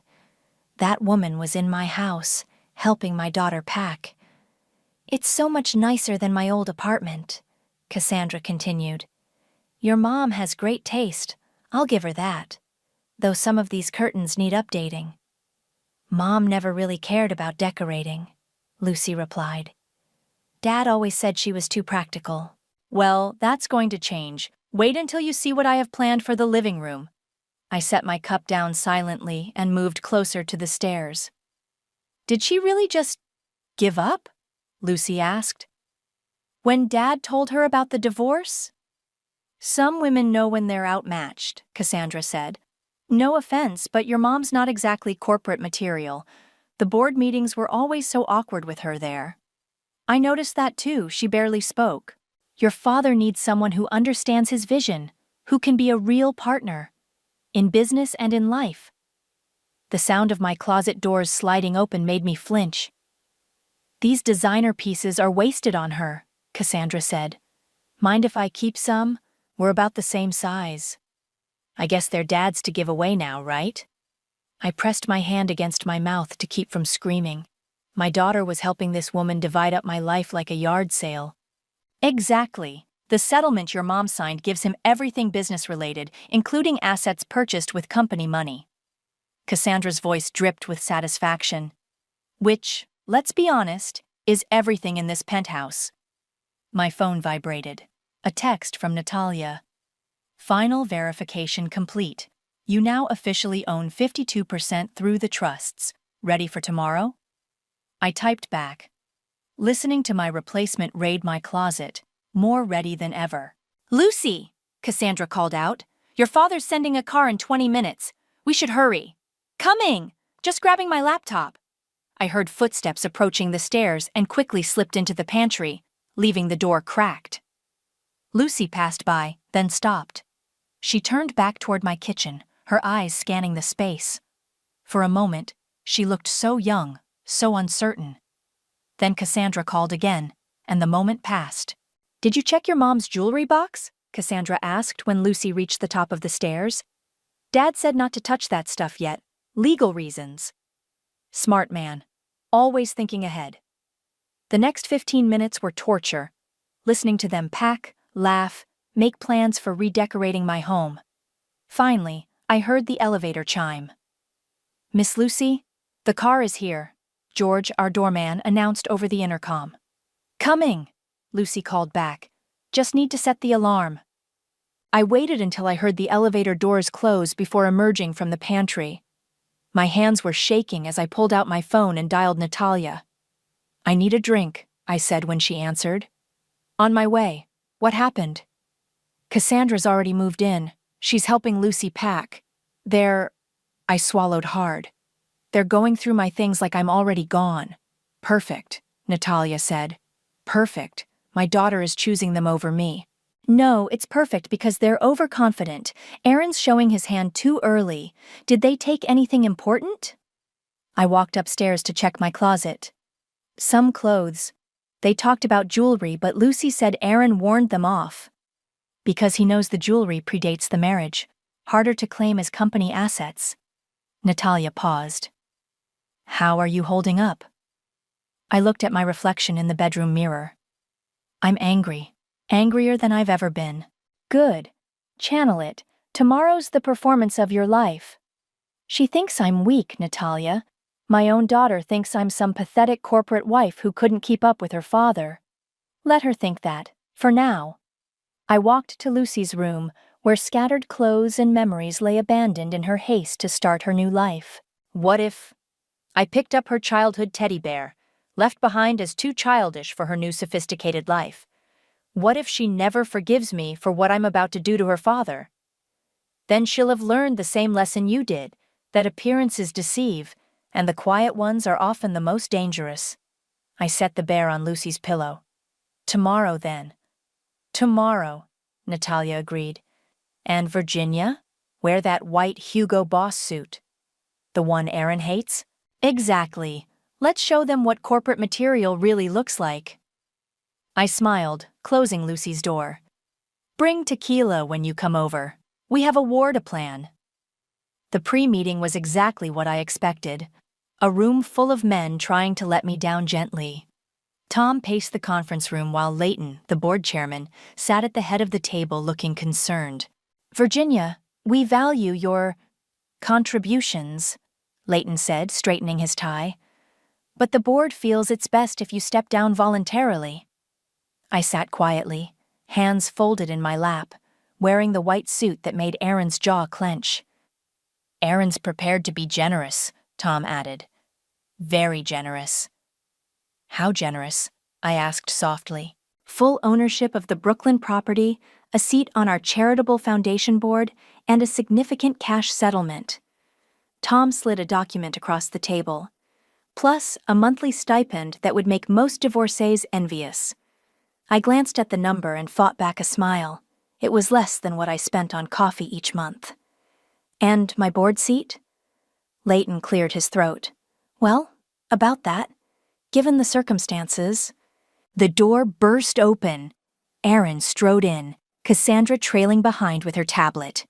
Is she being difficult? Aaron demanded. I told you she'd be difficult. We're having a civilized discussion, Leighton said. There's nothing to discuss. Aaron slammed his hands on the table. The company needs young blood, fresh ideas. Cassandra has an MBA from Stanford, Cassandra chimed in. Top of my class. I tilted my head. Interesting. I don't recall Stanford's business school accepting undergraduate degrees from community colleges. The room went silent. Cassandra's face flushed. How did you... she started.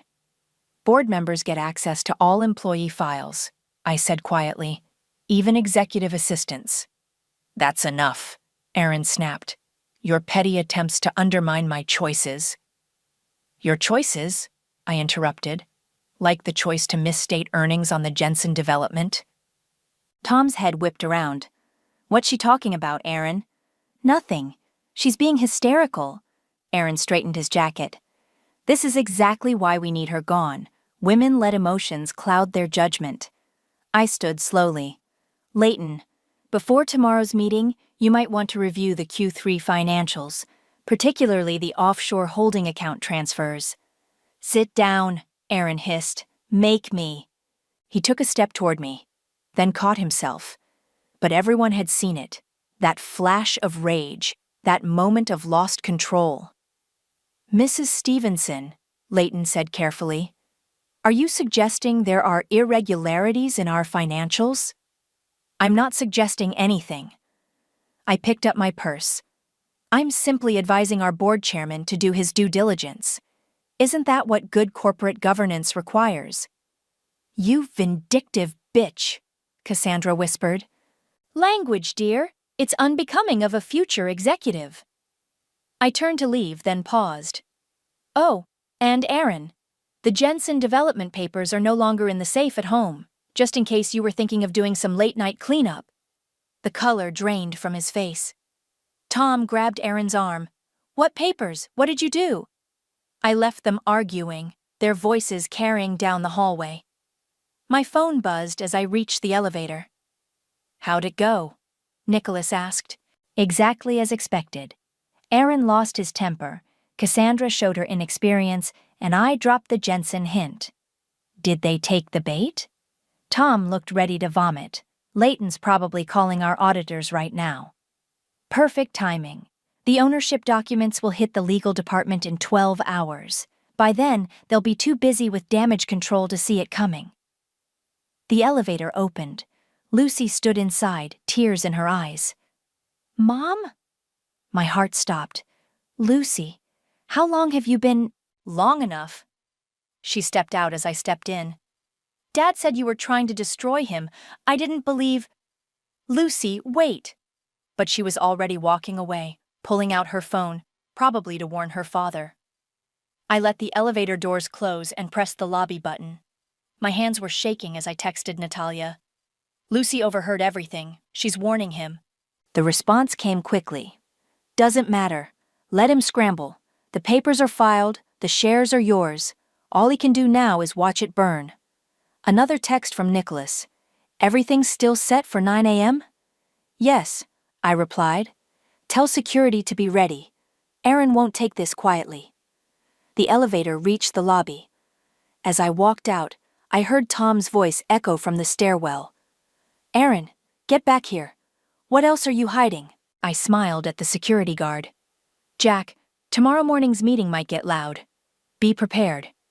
He nodded, used to Aaron's temper. Yes, ma'am. Though if you don't mind me saying, you seem awful calm about all this. That's because tomorrow isn't about anger, Jack. I straightened my white suit. It's about mathematics, and I'm very, very good at counting. He's been calling all night, Nicholas said, spreading papers across my dining room table. Every board member, major shareholder, even retired partners. He's desperate. I poured us both coffee.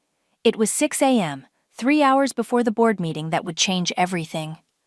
What's he offering? I asked. Double the divorce settlement. Triple. He even offered to step down as CEO if you'll sell your shares back to him. Nicholas smiled. Of course, he doesn't know they're your shares yet. He's just calling everyone. My phone lit up. Lucy's face appeared on the screen. Mom, can we talk? I put it on speaker. Of course, honey. Dad's really upset. He says you're trying to frame him for fraud, that you planted fake documents. Nicholas raised an eyebrow. I shook my head. The Jensen development papers aren't fake, Lucy. Ask him about the offshore accounts. He says you're lying, that you're jealous of Cassandra, that you're trying to hurt him because he found happiness with someone else. Is that what you believe? Silence. Lucy, I don't know what to believe anymore. Her voice cracked. Cassandra's crying. Dad's been on the phone all night. He keeps saying our family will be ruined if you don't stop. Our family was ruined the moment he chose her over us. That's not fair. She understands him. She supports his vision. You were always so quiet? I finished for her. Patient? Tell me, Lucy, did your father ever mention where the initial funding for his company came from? More silence. Ask him about your grandfather's trust fund, the one he convinced me to invest in his startup. Ask him why my name isn't on any of the founding documents despite my money building his empire. You're lying, Lucy whispered, but I heard the doubt. Check his office, third drawer on the left behind the false panel. The original investment documents are there. I saw him hide them last year. The line went dead. Nicholas looked up from his papers. You knew she'd warn him about the Jensen documents. Of course. That's why I mentioned them specifically. He'll be so busy trying to hide that fraud, he won't see the ownership revelation coming. My phone buzzed again. Natalia. Turn on CNBC, she said without greeting. Now. I grabbed the remote. Aaron's face filled the screen, standing outside our corporate headquarters. These allegations are baseless, he was saying. My wife is understandably emotional about our separation, but to suggest there are irregularities in our financials is absurd. The board has full confidence in my leadership. Arrogant bastard, Nicholas muttered. Sources say there's an emergency board meeting this morning, the reporter pressed. Is your position as CEO under review? Aaron laughed. I founded this company. I built it from nothing. The board meeting is a formality to address some routine governance matters. I turned off the TV. He's getting sloppy, making public statements without board approval. Virginia, Nicholas said quietly. There's something else you should see. He slid a document across the table. Fresh intel from our private investigator. Cassandra's pregnant. The coffee cup slipped from my hand, shattering on the floor. 8 weeks, Nicholas continued. She told Aaron yesterday. I stood up, coffee soaking into my shoes. That's why he's fighting so hard. Not just for the company, he's fighting for his new family. Are you okay? I walked to the window, looking out over the city that had watched my marriage crumble. Did I ever tell you about my first board meeting? Aaron had me sit in the back like an observer. When I tried to speak, he cut me off, made a joke about letting the little woman have her say. Everyone laughed. Virginia. I was carrying Lucy then, 6 months pregnant. He didn't want me there either, said pregnancy made women too emotional for business. I turned back to Nicholas. Well, let's see how emotional he gets when I take everything. The ownership documents have been delivered to legal. They're reviewing them now. Nicholas checked his watch. 1 hour until the meeting. My phone buzzed one final time. A text from Lucy. Found the documents, the investment papers, Dad's signature on your trust fund transfer. Mom, I'm so sorry. I showed Nicholas the message. Now what? He asked. Now we finish this. I walked to my closet, pulled out my armor, the white Hugo Boss suit, red-soled Louboutins, my grandmother's pearls. Call security, tell them to be ready. When Aaron realizes he's lost everything, he won't go quietly. And Cassandra? The baby? I fastened the pearl necklace, meeting my own eyes in the mirror. She chose her path. Now she'll walk it without my company's resources. You've changed, Nicholas said softly. No. I grabbed my briefcase full of documentation. I've just stopped pretending to be what they wanted me to be. The morning sun hit the pearls around my neck, making them gleam like armor. In 90 minutes, I would walk into that boardroom and take back everything that was rightfully mine. Let them try to stop me. The boardroom was a battlefield before I even arrived. Aaron stood at the head of the table, red-faced and gesturing wildly. Tom sat with his head in his hands. Cassandra hovered by the coffee station, her hand resting protectively over her stomach. "Ah, Virginia," Aaron said as I entered.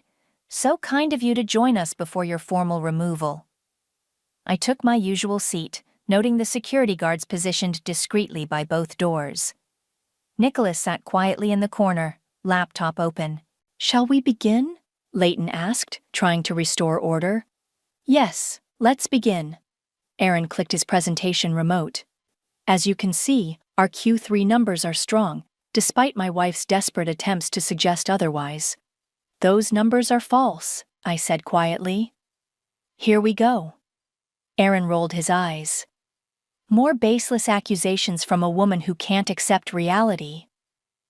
"The Jensen development numbers," Tom interrupted. "Virginia might have a point.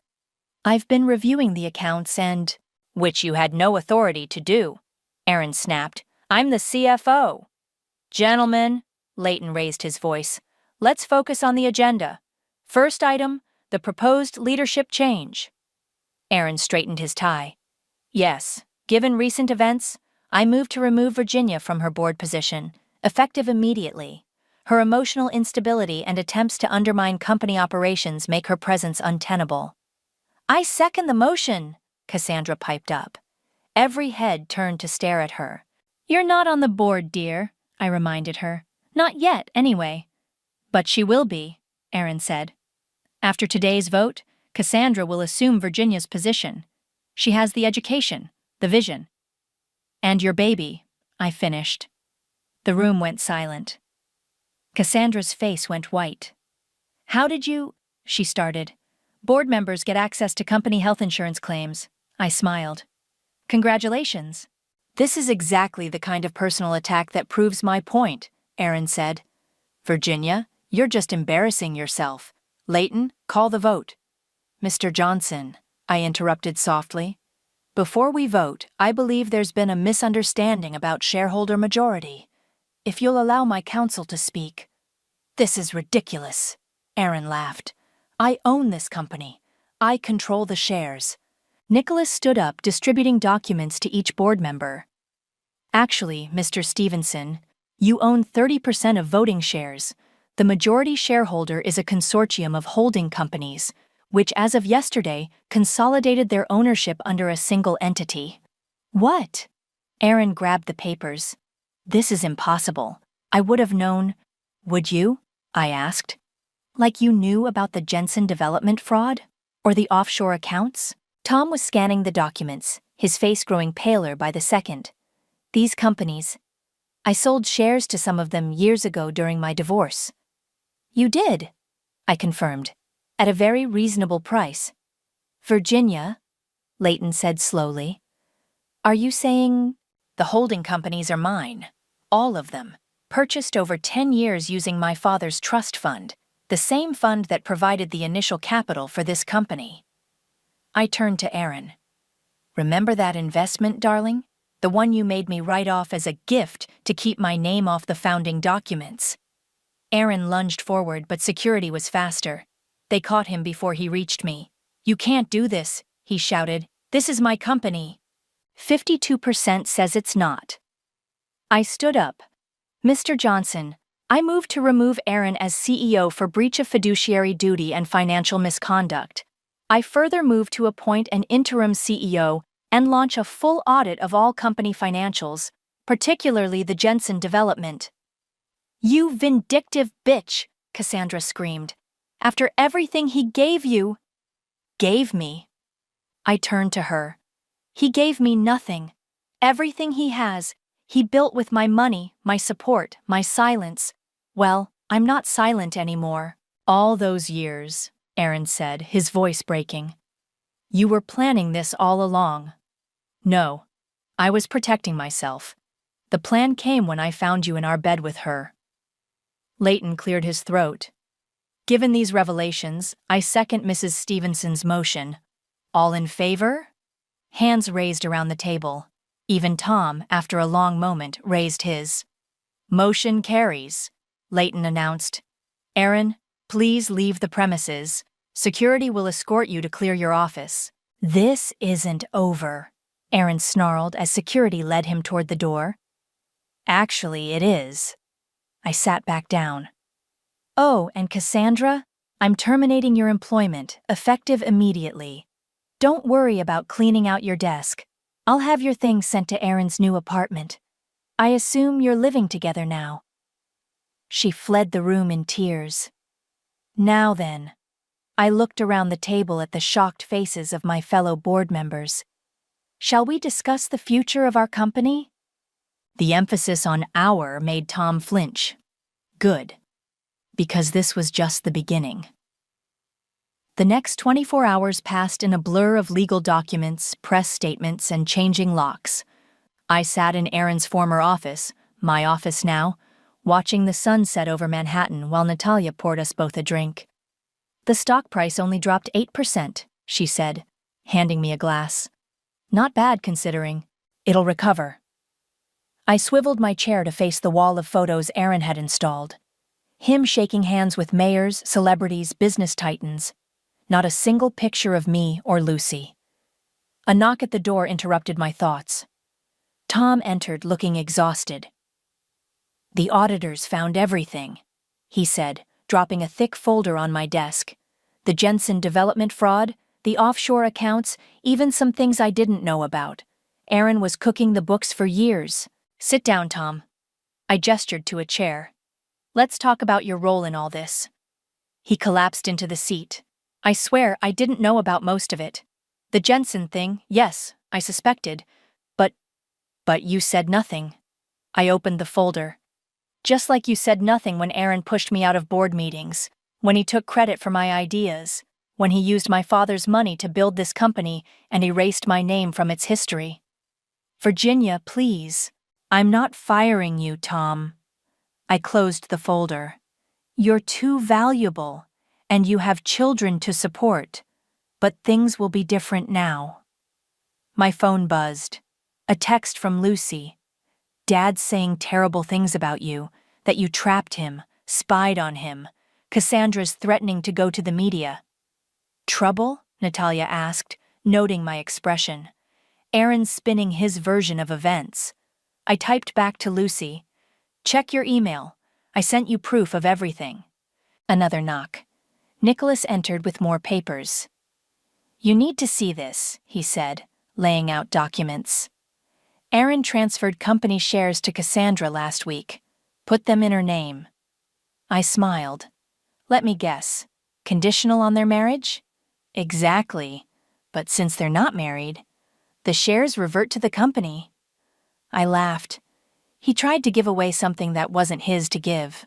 "There's more," Nicholas continued. "The prenup he had you sign? Invalid the moment he committed financial fraud. You're entitled to half of his remaining shares." Tom whistled. "That would give you nearly 70% control." "I don't want it." I stood up, walking to the window. "Convert his shares to non-voting stock. He can keep the financial value, but he'll never have power in this company again." My phone rang. "Aaron." "Don't answer it," Natalia warned. I put it on speaker. "You think you've won?" Aaron's voice was slurred. "I made you. You were nothing before me, just a quiet little girl with daddy's money. And you were a wannabe developer with big dreams and empty pockets." I replied calmly. "Funny how things change. Cassandra's pregnant. That's my child, my heir. I can't what? Support them? Don't worry. The company will provide generous child support. I'm not you, Aaron. I don't punish children for their parents' mistakes. I'll fight this. I'll tell everyone how you deceived me, plotted against me. With what evidence? The offshore accounts you illegally created? The cooked books you're trying to hide? Face it, Aaron. You lost." Silence. "I loved you once," he said finally. "Did you ever love me?" I looked at the photo wall, at all his moments of glory built on my silence. "I loved the man I thought you were. The man who promised to build something with me. Not on top of me." I took a breath. "Goodbye, Aaron." I hung up. "He'll try something else," Tom warned. Let him try. I turned back to my desk. Now, about the Jensen development. Another text from Lucy. I read everything. The original investment documents, the fraud evidence. Mom, can we talk? Go, Natalia said, seeing the message. We can handle things here. I gathered my things but paused at the door. Tom, take down those photos. Replace them with images of our developments, our buildings. This company isn't about one man anymore. In the elevator, I texted Lucy back. Come home. I'll order from that Thai place you love. Her response was immediate. Already on my way. Dad's drinking, Cassandra's crying about the shares. I need my mom. The elevator doors opened to the lobby. Security guards nodded respectfully. No longer Aaron's men, but employees of the company. My company. Outside, the city lights were coming on, each window a tiny universe of possibility. I thought of all the quiet women in those buildings, watching, waiting, counting in silence. Ms. Meyer? My driver asked. Where to? Home, I said. My daughter's coming over. It was time to build something new, something honest, something that would last.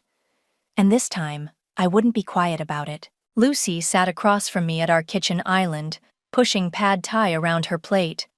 The silence between us felt different now. Not angry, just uncertain. Dad signed the final papers today, she said finally. He's not contesting anything anymore. How is he? Drinking less. The baby's coming in 4 months. She set down her fork. Cassandra's having a girl. I nodded, letting her process at her own pace. She'll be my sister, Lucy continued. Half-sister. That's weird. Family is always complicated. Like you and Grandpa? She met my eyes. Is that why you did it this way? Built everything in secret like he did to you? Before I could answer, the elevator chimed. Natalia walked in carrying files. Sorry to interrupt dinner, but you need to sign these. The Jensen development contractors are getting nervous. Come sit, I told her. Lucy was just asking about her grandfather. Natalia joined us, accepting a glass of wine. Ah, the original trust fund story. Have you told her about the notebook? What notebook? Lucy asked. I went to my study and returned with a worn leather journal. Your grandfather's. I found it after he died. I opened it to a marked page. Read this entry. Lucy took it carefully. Virginia is too much like her mother. Too quiet. Too careful with money. She'll never understand business. Better to protect her from herself. That's harsh. Keep reading. Setting up trust fund through Maxwell. No direct control. She'll thank me someday when she hasn't lost it all on emotional decisions. Lucy looked up. But you didn't lose it. You multiplied it. More than that, Natalia added. She built a safety net so strong it caught everyone who tried to push her off the tightrope. My phone buzzed. A text from Tom. Contractors settled. Project back on track. You were right about the revised terms. Mom? Lucy's voice was small. Was any of it real? You and Dad? The love was real. The respect wasn't. I took back the journal. Your father saw me the same way my father did, as someone to be managed, not partnered with. And now you run everything. No. I shook my head. Now I run what's mine, what I built, what I earned. The elevator chimed again. Nicholas walked in, looking pleased. Aaron signed the final stock conversion papers. It's done. His shares are officially non-voting. Good. I turned to Lucy. Your father still has his wealth. He can support his new family. He just can't control anyone anymore. Including me? She asked quietly. Especially you. I reached for her hand. You don't have to choose sides anymore. But I did choose. I chose wrong. I believed him when he said you were jealous and bitter. I helped Cassandra go through your clothes for God's sake. You were 16, facing your parents' divorce. We all make mistakes at 16. Natalia cleared her throat. Speaking of 16-year-olds, tell her about the scholarship program. Lucy looked up. What scholarship program? The company's new initiative, I explained. Full college scholarships for daughters of single mothers, plus guaranteed internships. That's specific. It's personal, I corrected. Everything worth building is. My phone buzzed again. An email from Aaron. The baby shower is next month. Lucy wants you there. I won't be. I showed it to Lucy. Your choice, honey. No pressure. She squared her shoulders. My posture, I realized with a start. I'll go if you go. My sister should know both sides of her family's story. Speaking of stories, Natalia said, have you seen the applications for the junior executive program? 28 women, all under 30. Including Cassandra's replacement, Nicholas added with a smirk. No, I said firmly. We're not doing revenge. We're doing better. I turned to Lucy. Want to help me interview them? Her eyes lit up. Really? Really. It's time you learned how this business actually works. Not your father's version, the real version. With real numbers, Natalia added. And real consequences, Nicholas finished. Lucy picked up her grandfather's journal again. Can I keep this? I want to understand everything. It's yours. I stood up, gathering the dishes. But that's the past. We're building the future now. A future with better closet security, Natalia joked, making Lucy blush. And better accounting, Nicholas added. And better families, Lucy said softly. I looked at my daughter, seeing not the angry teen who'd packed her bags, but the woman she was becoming. Strong, clear-eyed, unafraid. Let's get started then, I said, pulling out the interview files. Show me what you see in these candidates. As Lucy began reading, her voice growing more confident with each assessment, I caught Natalia's knowing smile. This was the real victory. Not the company, not the revenge, but this moment. Teaching my daughter that power doesn't come from being loud or cruel or controlling. It comes from being underestimated and proving them wrong. Let's get started, gentlemen, I whispered, echoing my words from that first board meeting. But this time, I wasn't alone. This time, I had built something that would outlast all their mistakes. And I'd never be quiet about it again.